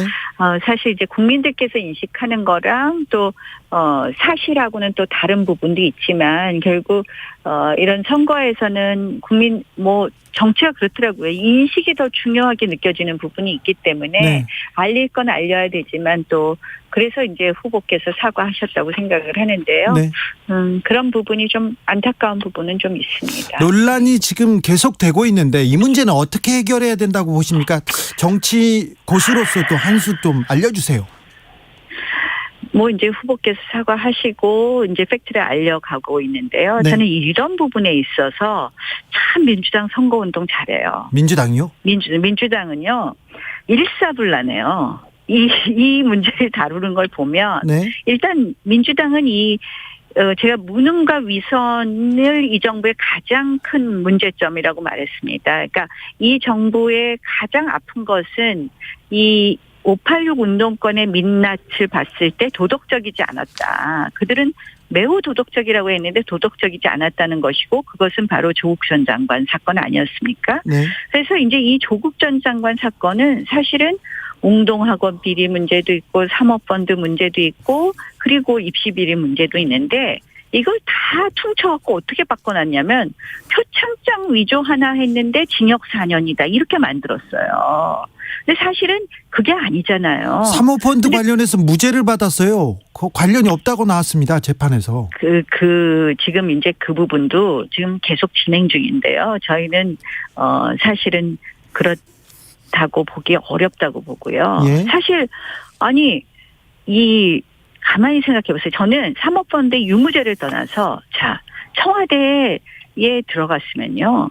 은행에 저축 있으면 그냥 저축 그냥 놔두는 게 맞거든요. 네네. 그런 걸 펀드에 투자한다는 것 자체로도 우리는 의심받아야 된다고 생각을 하는데 네. 어찌 되었건 이 모든 사건을 표창장 하나로 바꿔놨어요. 그래서 억울하다 이렇게 만들어 놓고 이제 우리 후보 배우자에 대해서는 이제 그러면 표창장 하나 하고 이렇게 자꾸 비교를 하는 거예요. 여기도 주가 조작도 있고 경력 의혹이 부풀려졌다 이렇게 주가 얘기하죠. 조작은 지금 오랫동안 탈탈 털었는데 아직까지 기소를 못하는 걸 보면요. 네. 저는 그 부분에 있어서는 저도 내용을 몰라서 말씀은 못 드리지만 네. 지금 검찰이 수사 시작한 지 1년이 넘었다는 거 아닙니까? 네. 근데 아직까지 기소 못하는 거 보면은 사실은 없다고 봐야 되는 거 검찰 아닌가 이렇게 수사는 봅니다. 좀 부족합니다. 검찰 수사는 좀 근데 문제가 보세요. 있습니다. 법무부 장관이 현역 국회의원 출신이에요. 저는 사실 제가 이제 어제 그런 글을 페이스북에 쓰기도 했는데요. 네. 이런 선거 처음 봤어요. 선거에서 가장 공정해야 될 자리가 행안부 장관하고 법무부 장관이거든요. 예. 행안부 장관은 경찰 조직 그리고 선거를 총괄하는 선관위, 선거를 총괄하는 자리죠, 사실상. 법무부 장관은 검찰 조직을 갖고 있어요. 그래서 늘 선거를 앞두고 대통령은 행안부 장관과 법무부 장관은 적어도 정치인 출신을 두지 않았었습니다. 그게 어떻게 보면 선거에 대한 예의라고 생각을 하는데요. 지금 정부는요, 행안부 장관, 법무부 장관이 그냥 과거 정치인도 아니고 현역 국회의원이에요. 현 정부는 그러면 예의가 없습니까? 저는 그런 면에서는 사실은 이거는 민주주의에 대한 예의가 없는 것 아닌가. 네. 보세요. 법무부 장관은 대장동 게이트 사건 수사 무마해. 그리고 공수처장은 저희가 그렇게 반대했던 공수처장은 뭐 하고 있습니까? 5천만 건인가가 고발이 됐는데 24건을 수사한다면서 그중에서 4건이 윤석열 후보 사건이에요. 저는 참 이 야당이 너무 불리한 선거를 하고 있다. 그런 생각을 합니다. 그래서 민주당이 정치 공세를 잘하고 국민의힘은 정치 공세 잘 못하고 그리고 또 검찰도 공수처도 민주당 편입니까? 그러면 의원님이 생각하시기에는? 그럼요. 네, 지금 공수처가 보이는 게 다 그렇잖아요. 검찰총장 출신이지 않습니까? 윤석열 후보는. 지금 검찰총장이 누굽니까? 윤석열 후보를 시시때때로 공격했던 이성윤 전 중앙지검장 아닙니까? 아니요, 김호수 검찰총장입니다. 김호수 검찰총장. 네, 검찰총장은 김호수입니다. 맞아요. 네. 제가 요새 정치 잘 안 보고 있어서. 알겠습니다. 7700님께서 나경원 의원님 여성 정치인의 상징이십니다. 나경원 의원님 팬이 많네요. 그런데요, 여성 정치인의 상징. 네, 지금 국민의힘의 상징적 여성 정치인으로서 이수정 교수, 신지혜 대표 영입은 어떻게 보고 계십니까? 여성 표심 좀 잡고 있는 것 같습니까? 이제 저희가 넓게 문을 연다 이런 면에서 저는 그렇게 우리가 지켜보는 것이 맞다고 생각을 하고요. 네. 후보께서는 이제 후보와 당 선대위가 논의해서 모신 분이니까 그 역할 해주실 거라고 생각합니다. 네, 대선까지 78일 남았습니다. 아까는 구도상 절대적으로 유리한 선거인데 대선은 어떻게 전망하십니까? 저희 지금 이제 다시 처음부터 시작하는 그런 마음으로 네. 정말 국민들께 더 열심히 다가가려고 노력해야 될 것 같습니다. 그냥 저는 사실 뭐 다른 말씀 길게 안 드리고요. 네. 국민들의 열망을 못 담아서 죄송하다는 말씀 드리고 네. 저도 하여간은 미랄이 돼서 열심히 하겠습니다. 나경원 의원이 이렇게 기운 없고 이렇게 사과하고 이렇게 낮게 이렇게 얘기하는 건 또 처음입니다. 아닙니다. 우리 제 진심을 좀 믿어주세요. 알겠습니다. 말씀 네. 잘 들었습니다. 나경원 전 의원이었습니다. 감사합니다. 예, 고맙습니다. 정치 피로, 사건 사고로 인한 피로, 고달픈 일상에서 오는 피로. 오늘 시사하셨습니까? 경험해보세요. 들은 날과 안 들은 날의 차이. 여러분의 피로를 날려줄 저녁 한 끼 시사 추진우 라이브.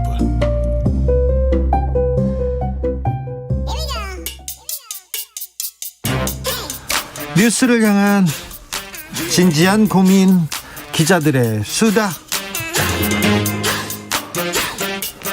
라이브 기자실을 찾은 오늘의 기자는 은지옥이요. 시사인 김은지입니다. 오늘 준비한 첫 번째 뉴스 가볼까요? 네, 법무부가 박근혜 전 대통령이 정신건강의학과와 치과 진료를 받고 있다라는 사실을 공개했습니다. 법무부가 먼저 이 얘기를 했어요. 좀 이례적이죠? 네, 굉장히 이례적인 상황이 맞습니다. 법무부가 구체적인 질환은 공개하지 않았지만 네. 박 전 대통령이 정형외과와 치과, 정신건강의학과 등의 전문의 진단을 받은 사실을 공개했는데요. 네. 박근혜 전 대통령은 2017년 3월에 구속수감됐습니다. 네. 그리고 이후에 어깨 관절과 허리 디스크 질환으로 여러 차례 정형외과에서 치료를 받았다라고 하는데 네. 교정당국의 의견에 따라서 박 전 대통령은 내년 2월까지 서울구치소로 복귀하지 않고 병원에 머문다라고 하는데요. 11월부터는 아예 바깥에 지금 머물고 있습니다. 네, 앞서서 4차례 입원한 적이 있습니다. 박 전 대통령은 2017년 3월에 구속된 바가 있는데요. 2019년 9월에는 어깨 힘줄이 파열돼서 수술받고 78일 동안 입원한 바가 있고요. 또 지난 7월에도 한 달여간 성모병원에서 입원해 있었습니다. 예. 그런데요, 아무래도 연말이어서 박 전 대통령 건강 뉴스가 이목을 끕니다. 언론에서 여기저기서 사면 얘기하고 있거든요. 네, 이제 신년 특사가 있기 때문에 그런 것과 연관시켜서 보는 시각들이 특히 보수 언론 중심으로 나오고 있는데요. 네. 법무부가 우선은 어제 오늘 신년 특별사면심사위원회 연 건 맞습니다. 그런데 네. 여기에 심사 대상으로 박근혜 전 대통령이 올라가 있지는 않다라고 하는데 이명박 전 대통령도 올라가지 않았다면서요? 네, 그렇습니다. 그렇기 때문에 사면에는 포함되지 않을 것으로 보이는데요. 네. 그래서 보수 언론을 중심으로 형 집행정지를 통해서 박근혜 전 대통령이 석방될 가능성이 있다. 이런 분석이 나오고 있습니다. 그 전에도 형 집행정지를 신청한 적이 있어요. 형 집행정지는 교도소에 수감돼 있는데 건강이 너무 나빠서 치료를 해야 돼서 집행을 보류하고 바깥에 나가서 치료받아라, 이런 뜻이거든요. 네, 그렇죠. 말 그대로 형을 집행한다라고 하는 건데 그것에 대한 권한이 검찰이 가지고 있습니다. 예. 그래서 2019년 4월과 9월 달에 박근혜 전 대통령이 유영하 변호사를 통해서 신청한 바가 있거든요. 예. 그때 서울중앙지검이 받지 않았었는데요. 그때 어디가 아프다고 이렇게 진단서를 내고 그랬는데 의사들이 찬찬히 뜯어봤는데 너무 건강해져 있었어요. 그래가지고 그때는 형집행정지가 보류됐습니다. 예, 당시 윤석열 후보가 서울중앙지검장이었고 네. 또 이후에는 검찰총장을 했을 때였습니다. 네. 근데 동아일보가 오늘 아침 전한 바에 따르면 법조계 의견이다라고 하면서 박 전 대통령의 건강 상태가 더 나빠지면 서울구치소장이 직권으로 형 집행정지를 신청할 수 있고 그런 다음에 서울중앙지검에서 석방을 허가할 가능성이 있다라는 건데요. 네. 특히 박근혜 전 대통령이 장기간 이어진 수감 생활로 정신적으로 불안정한 상태다, 이렇게 전하고 있습니다. 이 부분은 재벌 회장님들이 많이 써먹는 그 수법이기도 한데 아무튼 건강이 좀 좋지 않다. 그래서 사면은 몰라도 형 집행정지를 해줘라, 이런 의견이 많이 나오고 있다고 언론에서 크게 쓰고 있습니다. 네, 동아일보가 특히나 정신적으로 불안정한 상태다, 이렇게 전하고 있습니다. 네. 이제 그러다 보니까 정치권에서도 이런 주장을 한 정치인이 있는데요. 예. 국민의당 안철수 대선 후보입니다. 어제 대구를 직접 찾아서 거기서 이런 이야기를 했습니다. 네. 전직 두 대통령에 대해서 형 집행정지 촉구하면서 지금 대선이 국민 분열의 길로 치닫고 있는데 국민 통합의 첫 단추를 끼우는 것이 이 두 사람의 형 집행정지다 이렇게 주장했습니다. 네. 그런데 또 머니투데이에서는 또 다른 법조계 전망을 내놓고 있는데 아까 주진우 진행자가 말씀하신 것처럼 과거의 요건들을 보면 암이나 뇌출혈 정도의 상황이 되어야지 형 집행정지가 되었다라는 멘트를 인용하고 있으면서 네. 지금 상황에서는 수술 후 통증이 계속되거나 지병이 낫지 않는다라는 건데 그 정도로는 형 집행정지 사유가 되긴 좀 어려울 것 같다라는 전망도 했습니다. 네. 머니투데이 기사입니다. 박근혜 전 대통령이 수감되기 전에는요, 불규칙적인 식생활 그리고 밥을 잘 안 드셨대요.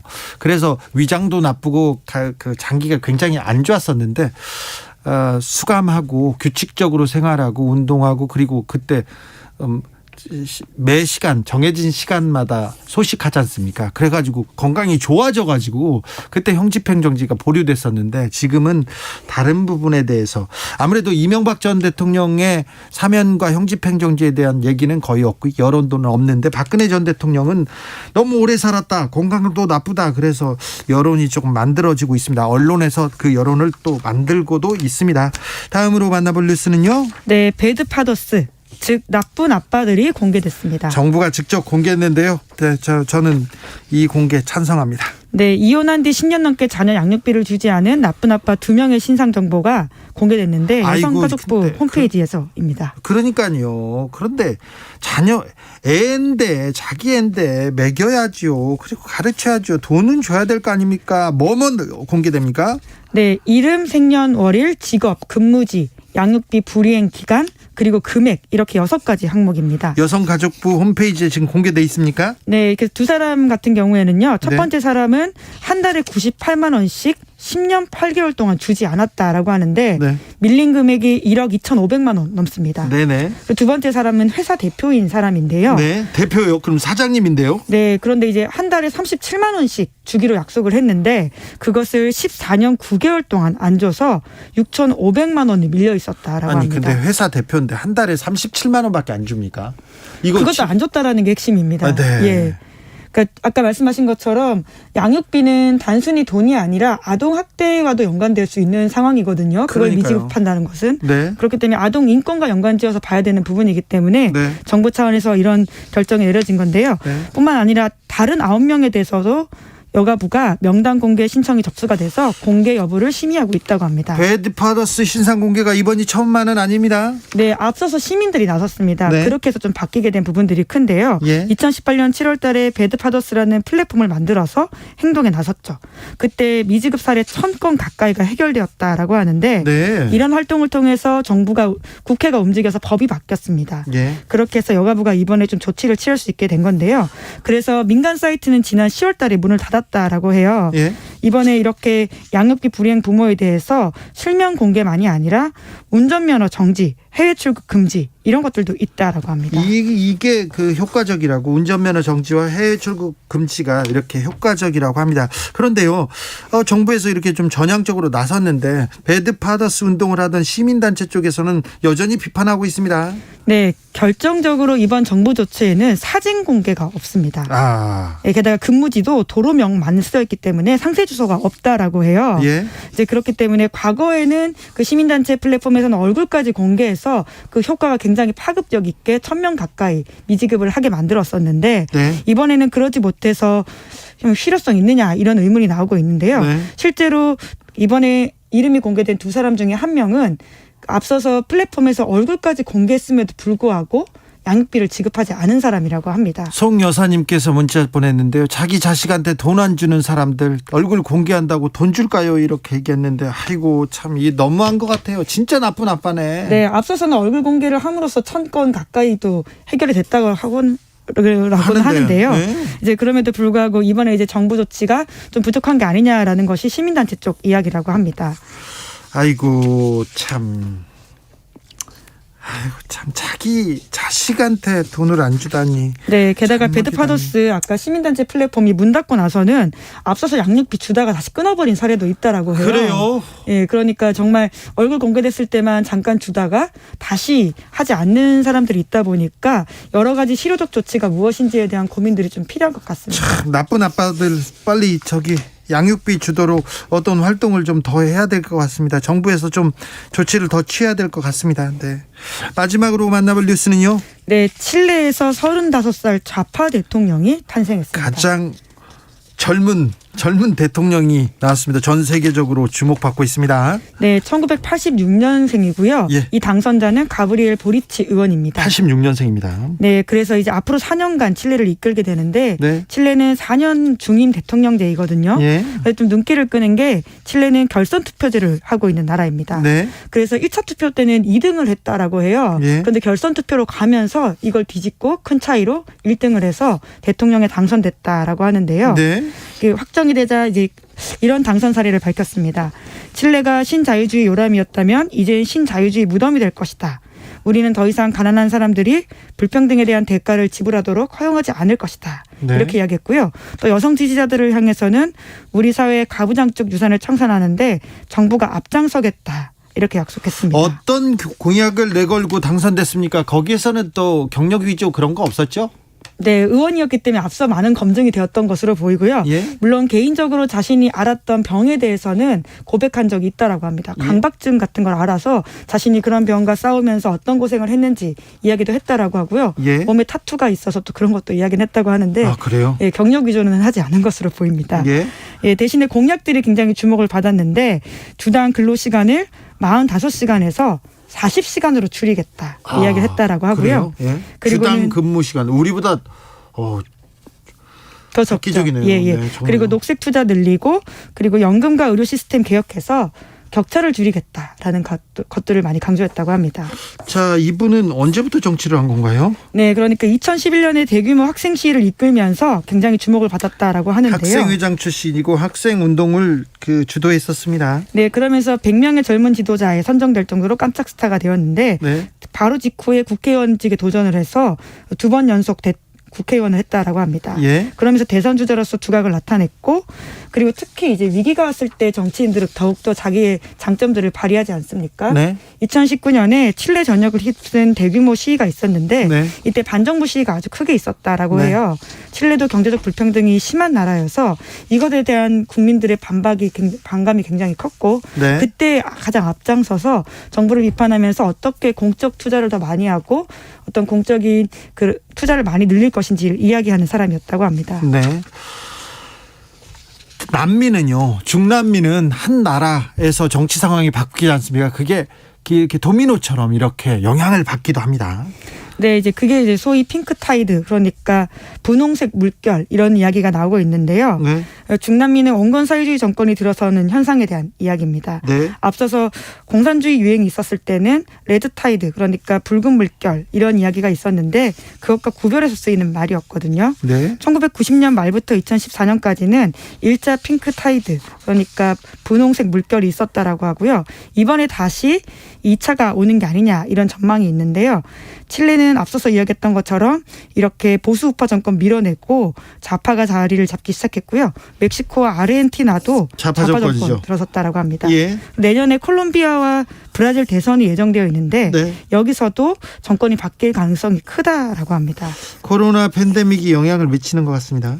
네, 아무래도 이런 상황들 때문에 현 정부가 제대로 대응하지 못하는 것에 대한 불만, 그리고는 빈부격차가 커지고 양극화가 커지는 것에 대한 사람들의 해법이 그럼 다시금 좀 진보적인 정책을 원하는 것으로 보입니다. 네. 주진우 자네보다 나이가 어리네 이렇게 이게 블랙홀님이 지적했는데 어유 많이 어리네요. 2123님께서 우리나라는 언제 35살 대통령이 나올까요? 부럽습니다 얘기하는데 현행법상 네, 피선거권이 제한되어 있죠. 네, 만 40세 이상만 대통령에 출마하도록 돼 있습니다. 윤석열 후보가 40세 대통령 피선거권 연령 꽉 낮춰가지고 마크롱 나오게 하겠다 이렇게 얘기하고 이낙연 전 후보도 대통령 선거 출마 나이 제한 낮추자 이렇게 얘기했습니다. 젊은 사람들이 정치에 관심을 갖고 정치에 뛰어들고 좋은 정치, 젊은 정치를 할 수 있으면 좋지요. 부럽지요. 기자들의 수다 시사인 김은지 기자와 함께했습니다. 감사합니다. 네, 감사합니다. 교통정보센터 다녀올게요. 정현정 씨. 네, 화요일 퇴근길입니다. 도로 위에 돌발 구간이 많아서 앞차와의 안전거리 유지하면서 조심 운전하셔야겠는데요. 현재 경부고속도로 서울 쪽으로 달래내 부근에서 반포까지는 8km 구간 정체고요. 안성휴게소에서 오산 부근까지는 7km 구간 천천히 갑니다. 안성분기점에서 4, 5차로에서는 낙하물이 떨어져 있어서 처리 작업에 들어갔고요. 판교에서 판교분기점까지와 기흥동탄에서 신갈분기점까지 11km 구간 정체입니다. 반대 부산 쪽입니다. 주감휴게소 부근에서는 고장난 차가 서 있어서 처리 작업을 하고 있고요. 남청주 부근은 작업을 하고 있습니다. 신갈분기점에서 수원까지 정체 이어져 있고요. 남해고속도로 이지선 김해 쪽으로는 감전 부근에서 밀리고 있습니다. 영동고속도로 강릉 상황은 안산에서 안산분기점까지 천천히 갑니다. KBS 교통정보센터에서 정현정이었습니다.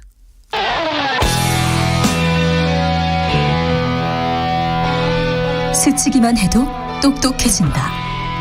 드라이브 스루 시사 주진우 라이브.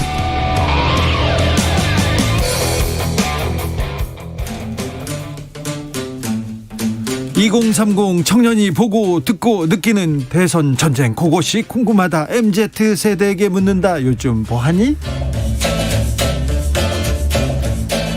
2030 청년, 우리도 청년 정치인 있습니다. 청년 어벤져스 모아봤습니다. 자, 소개하겠습니다.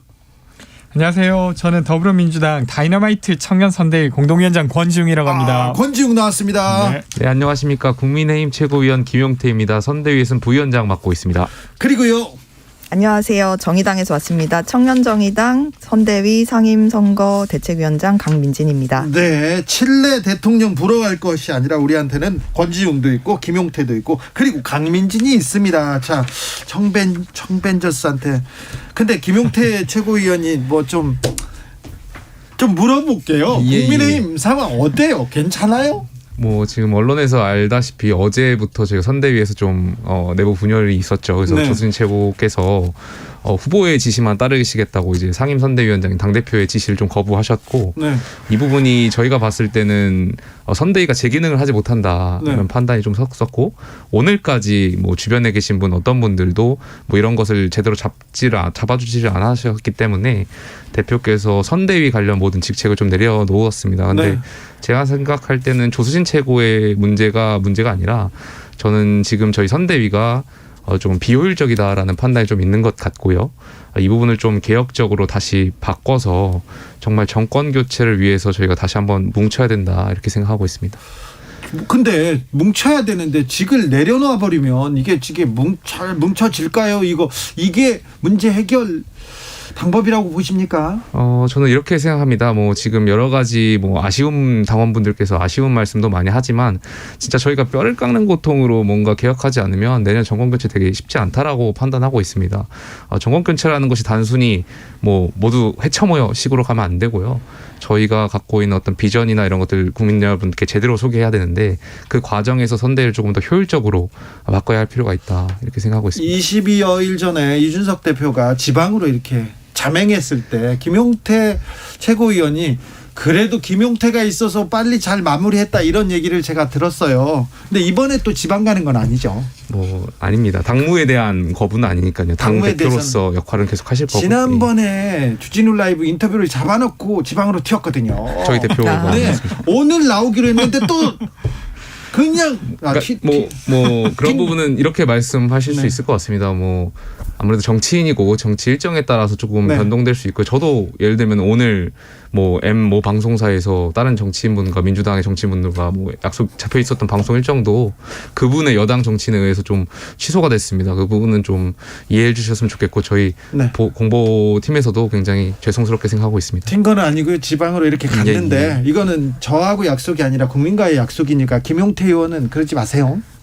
알겠습니다. 자, 이 상황 어떻게 보고 있습니까, 권지웅? 근데 이게 처음이 아니고 지금 두 번째 집을 나가는 거예요. 집을 나가지 않았습니다. 집을 사실상 나가는 것은 이제 아니고요. 나간 것처럼, 그러니까 막장 드라마 2막이 시작되는 느낌을 주고, 근데 이제 사실은 선출직으로 된 당대표를 윤 후보께서 사실은 같이 좀 존중하면서 가야 되죠. 아무리 선거 시기라 하더라도 그리고 후보라 하더라도 당대표를 좀 존중할 필요가 있는데 전혀 그렇지 못했어요. 이준석 현상. 네. 이준석이 대표가 된 거는 새 정치 그리고 젊은 정치 그리고 정치권이 바뀌어야 된다는 바람을 거기다가 또 보여준 거거든요. 그러니까 이게 이제 사실은 윤핵관이라고 불리는 사실 조수진 공보단장님이 윤핵관 같아요. 근데 이제 그분과의 갈등에서 사실 후보가 조정을 했어야 될 부분인데 전혀 온단한 조치를 취하지 않으니까 사실 이준석 대표가 또 집을 나간 격이 됐어요. 근데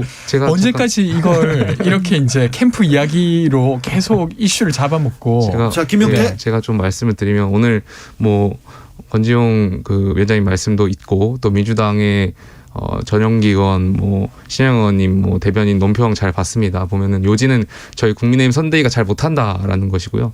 지금 권지용 위원장님 말씀 뭐 조언 저희가 감사하게 받아 듣겠습니다. 그렇지만 저는 허물 덮어주는 민주당보다는 선후배 문화만 챙기는 민주당보다는 저희가 국민만을 바라보고 있는 국민의힘의 선대위가 더 낫다라는 말씀 드리고 싶고요.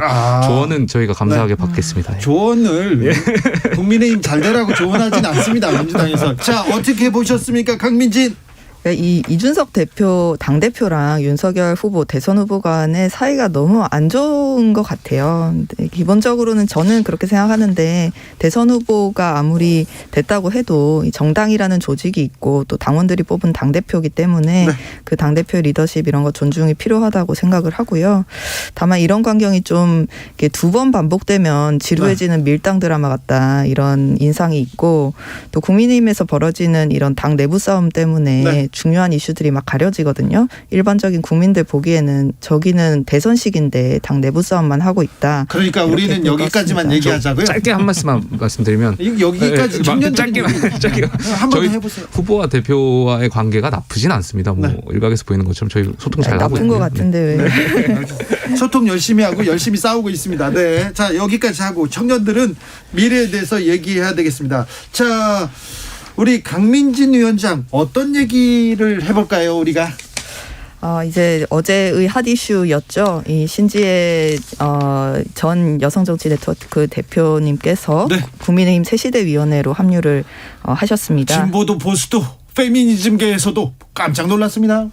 그렇죠. 일단은 가신 건 가신 거기 때문에 저는 신지혜 부위원장께서 본인이 가져왔던 신념을 모조리 버리지는 말고 국민의힘 내부의 안티페미니즘과 잘 싸워줬으면 좋겠다. 뭐 개인적으로는 그렇게 바랄 수밖에 없을 것 같고요. 다만 어제 인터뷰 하신 거 보니까 윤석열 후보한테서 뭐 탈원전 약속도 받지 못했다. 페미니즘 약속도 받지 못했다. 이렇게 말씀하시던데 대체 거기서 뜻하시는 말을 잘 이루실 수 있을지 이런 건 진심으로 걱정이 됩니다. 그리고 또 말씀드리고 싶은 것은 이 신지혜 부위원장은 민주당 집권을 막기 위해서 정권 교체가 필요하다. 그런데 제3지대는 희망이 없기 때문에 국민의 힘으로라도 가서 정권 교체해야 된다. 이런 취지로 가신 거란 말이에요. 그런데 이런 논리와 판단에는 전혀 동의를 할 수가 없습니다.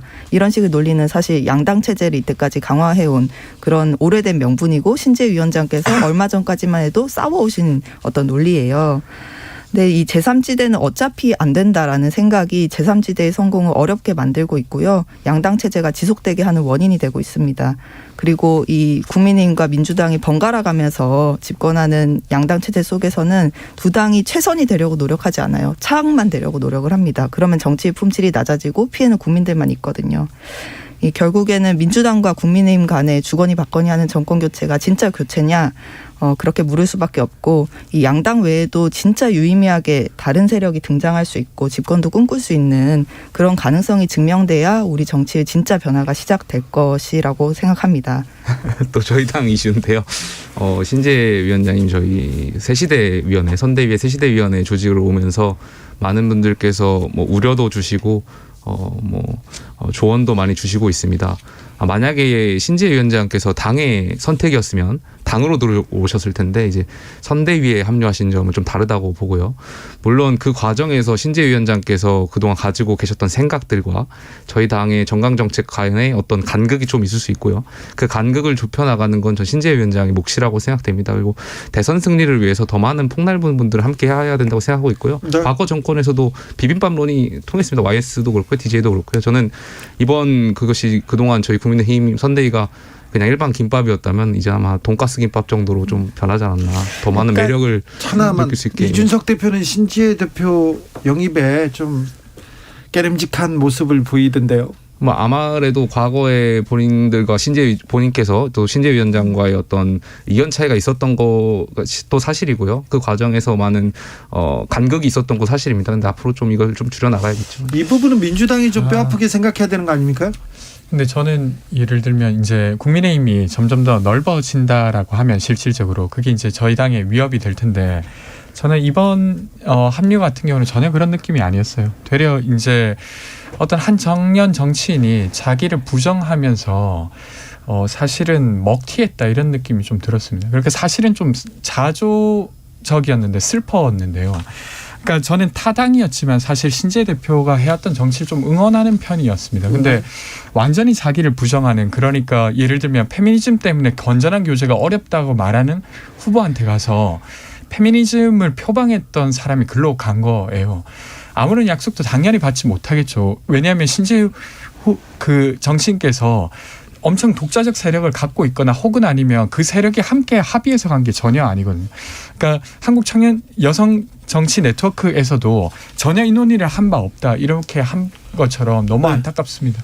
아무튼 신지혜 대표 인터뷰를 보면요, 민주당에 대한 깊은 불신, 회의가 보입니다. 이거는 민주당에서 고민해봐야 될 대목인 것 같습니다. 네, 아무튼 대선에서 민주당이 아니라 지금 국민의힘에서 어떤 분을 모셔갔다. 이거에 대해서도 좀 반성해야 될 것 같고요. 4131님께서 정의당이 좀 잘한다면 거대 양당도 변화가 생기지 않을까요? 응원합니다. 얘기했습니다. 정의당이 좀 이끌고 가야 되는데 잘 보이지 않는다 이런 얘기도 합니다. 자, 다음 주제로 넘어가겠습니다. 권지웅 위원장. 사실 이제 네거티브 이슈가 사실은 국민들의 관심사긴 한데 네. 좀 미래 이야기도 좀 해보려고 합니다. 그렇지, 청년들은 그래야지. 오늘 이재명 후보가 네. 그 마이클 샌델과 이제 강의를 함께 진행했어요. 대담을. 그렇죠. 그러니까 정의란 무엇인가와 공정하다는 착각을 쓴 분인데요. 네. 사실 이제 한국의 능력주의, 그러니까 이제 불평등마저 좀 정당화하는 능력주의는 좀 경계해야 된다는 목소리가 한국 내에서도 많이 있잖아요. 네. 그래서 그것과 관련해서 좀 진지한 이야기를 다뤘고요. 물론 이제 이재명 후보께서도 부족한 면이 있지만 이렇게 이제 연관되는, 국제적으로 연결되는 것을 통해서 또 새로운 담론을 만들어 보려고 하는 시도, 이런 거 좀 이야기 드리고 싶었습니다. 네. 네, 이 마이크 샌델 교수가 쓴 책 중에 공정하다는 착각, 이 책에 보면은 이 출발선이 동등하지 않은데, 그렇죠. 이제 똑같은 룰로 경쟁을 한다고 해서 그게 이제 공정한 것이냐. 그리고 이제 특권층은 여러 가지 편법을 써서 그 룰을 교란시키고 이제 특권을 대물림하는 그런 시스템에 대한 이야기가 나와 있는데, 마이클 샌델 교수한테 이 한국의 이제 조국 사태로 인해서 사실은 대한민국 전체가 굉장히 커다란 논쟁을 한 셈인데, 네. 그 사태를 어떻게 보는지 저는 질문했으면 좋았겠다는 생각이 들었습니다. 네. 자, 지금 이재명 후보가 공정과 정의를 얘기하고 있습니다. 공정 정의는 지금 윤석열 후보가 외치던 구호이기도 했는데 지금은 윤석열의 공정이 약간 비판받고 있습니다. 어떻게 보십니까, 김용태? 저는 이렇게 생각합니다. 그 윤석열 후보께서 공정에 대해서 비판받고 있다는 점은 좀 지적을 제가 수긍하기는 어렵고요. 근데 그 김건희 네.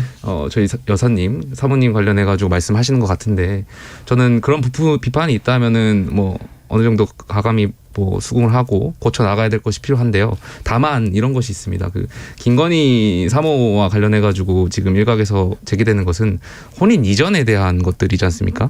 그거에 대해서 저는 당연히 뭐 잘못된 부분이 있다면 지난번에도 말씀드렸지만 김건희 사모께서 직접 사과를 하셔야 된다고 말씀드렸고, 네. 그 부분에서 이제 윤석열 후보의 공정과 연결을 짓는 부분 저는 적절하지 않다고 생각되고요. 왜냐하면 혼인 이전에 관련된 거고, 물론 그거에 관련해서도 후보께서 직접 사과를 하셨고요.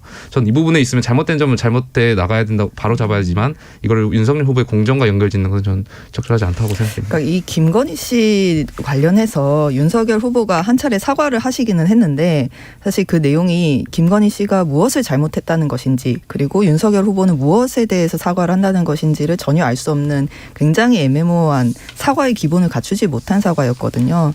그리고 이후에는 계속 어떤 그 사실관계 공방이 양당 간에 벌어지고 있는데 그런 과정에서 국민의힘 인사들이 김건희 씨를 감싸는 사실은 그게 이제 뭐 허위가 아니고 뭐 부풀려진 것이다. 뭐 내지는 뭐 이런 것이다 하면서 약간 사실관계가 확인되지 않은 채로 김건희 씨를 감싸는 듯한 언행이 이렇게 나오고 있어요. 저는 이런 사태가 지속되다가 이제 점점 진실은 밝혀질 텐데 우리 사회가 그 조국 전 장관 관련한 그 논란으로 양분됐던 것처럼 그런 어떤 내로남불의 모습들 그리고 이제 확인되지 않은 사실을 가지고 감싸는 어떤 그런 행태로 인한 국민들의 피로감 이런 것들이 증폭되지 않을까 매우 우려가 됩니다. 국민들이 보시기에 저희가 부족한 부분도 있었던 것 같습니다. 그런 부분은 좀 반성해야 될 필요가 있을 것 같고요. 저희가 지금 뭐 문재인 정부의 조국 사태라든지 아니면 오늘 또 어제죠. M본부 뉴스에서 나왔던 것처럼 김진국 민정수석에 관련돼서 불공정 이슈에 저희 답습하지 않으려면 저희 정부 새로운 정권이 저희가 더 많이 반성하고 나아가야 된다고 생각하고 있습니다. 근데 이제 윤석열 후보가 결혼 이전이었다 하더라도 사실은 공정의 잣대라고 하는 건 아주 사생활적인 게 아닌 이상해야 사실 임용 과정에서의 절차는 결혼 이전이었어도 전 사과해야 됐다고 보고 근데 심지어 결혼 이후에도 그런 일이 있었지 않습니까? 근데 그럼에도 불구하고 후보가 계속 그걸 감싸려고 했다는 태도가 저는 이 문제를 계속 크게 만들고 있다고 생각해요. 그러면 시민들이 보기엔 이런 거죠. 조국을 공격할 때는 공정을 외치지만 결국 자기 아내에 대해서는 공정이 탈부착 가능했던 것처럼 느껴질 것 같아요. 그래서 이 부분은 계속 그렇게 옹호할 부분이 아닌 것 같습니다. 그러니까 저는 아까도 계속 말씀드렸지만 옹호하는 것이 아니라 후보께서 잘못된 부분이 있으면 명확하게 반드시 짚고 넘어가야 된다고 생각하고 있고요.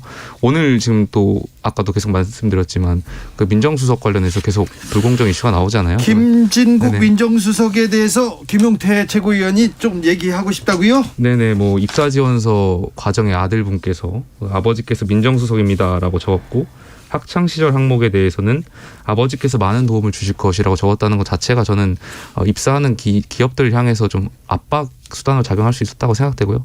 이런 부분들 문재인 정권에서 잘 못했던 또 많은 청년들이 분노하고 있는 이 불공정 이슈에 대해서 저희 새로운 정권이 답습하지 않으려면 말씀하신 대로 반성할 부분도 있다고 생각합니다. 저도 그 입사 지원서를 보고 깜짝 놀랐습니다. 네. 이렇게 쓰실 수가 있나. 네. 그리고 저는 그게 이제 부모의 역량을 활용해서 취업하려고 했던 내용이었잖아요. 용인되어서는 안 될 일이라고 생각하고요.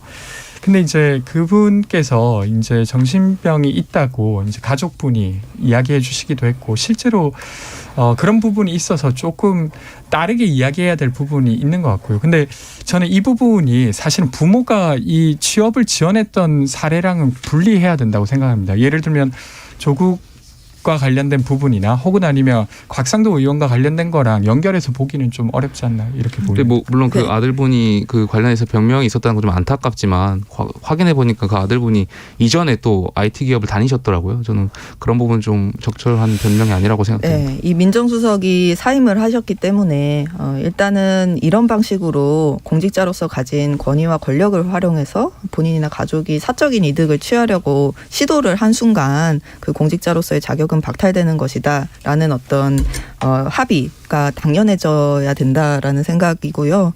이 자기소개서 내용을 보니까 정말 놀랍더라고요. 성장 과정에 아버지께서 김진국 민정수석입니다. 딱 한 줄. 뭐 예를 들면 이런 식이었는데 근데 이런 자기소개서를 보고도 지원한 회사들에서 연락을 줬다고 해요. 저는 그게 더 놀랐어요. 어떻게 이런 소개서를 보고 확인해 보려고 저는 했겠죠. 아버지가 정말 민정수석인지.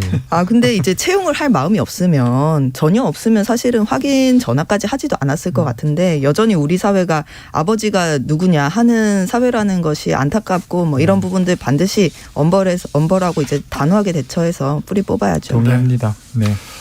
그렇죠. 이번 주에는 조금 다른 얘기를 하겠다고 저희는 노력했는데 너무 큰 이슈들 때문에 다시 또 김건희 씨 문제 얘기하고 그다음에 이준석 대표 얘기하고 그랬습니다. 그래도 우리는 좀 새 정치를 새로운 예. 꿈을 좀 꿔보자고요. 네. 다음번에는 어떤 주제를 가지고 우리가 토의하게 될지 아주 기대가 됩니다. 김용태 최고원은 다음 주에는 어떤 얘기하고 싶습니까? 후보께서 말씀하시는 지난번에 이어서 새정치에 대해서 한번 다시 말씀드리겠습니다. 저도 알고 싶다니까. 윤석열의 새정치 아무도 몰라. 그 새정치의 핵심은 신지혜 씨 영입 아니었나요 혹시?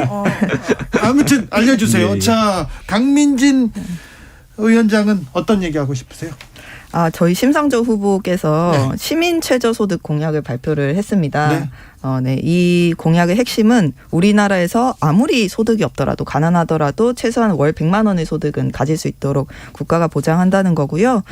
이 시민들이 생존에 필요한 최소한의 소득을 국가가 보장해야 한다는 것인데 이재명 후보 같은 경우에는 예전에 뭐 월 몇만 원 수준의 기본소득 이제 말씀하셨는데 그런 방식이 아니라 정말 생계에 필요한 최소한의 소득 보장하는 국가 비전을 제시를 했습니다. 네, 저희는 그 이제 시민들 더 많이 만나려고 미래당사라고 하는 걸 합정에 이제 설치하게 돼요. 청년들이?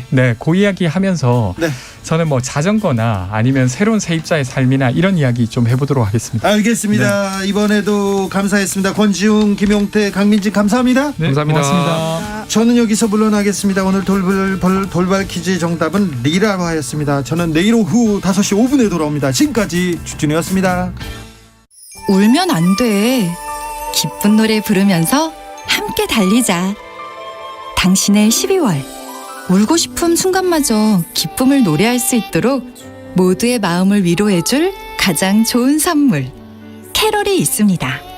쉿, 산타는 없다고 믿는 어른이 되었어도 캐럴의 설렘은 잊혀지지 않으니까. 힘들었던 지난 기억도 어깨를 누르던 부담들도 끝나가는 한 해에 대한 아쉬움도 이제 캐럴의 멜로디에 흘려보내세요. 당신의 연말이 즐거울 수 있도록 12월엔 캐럴이 위로가 되었으면 해요.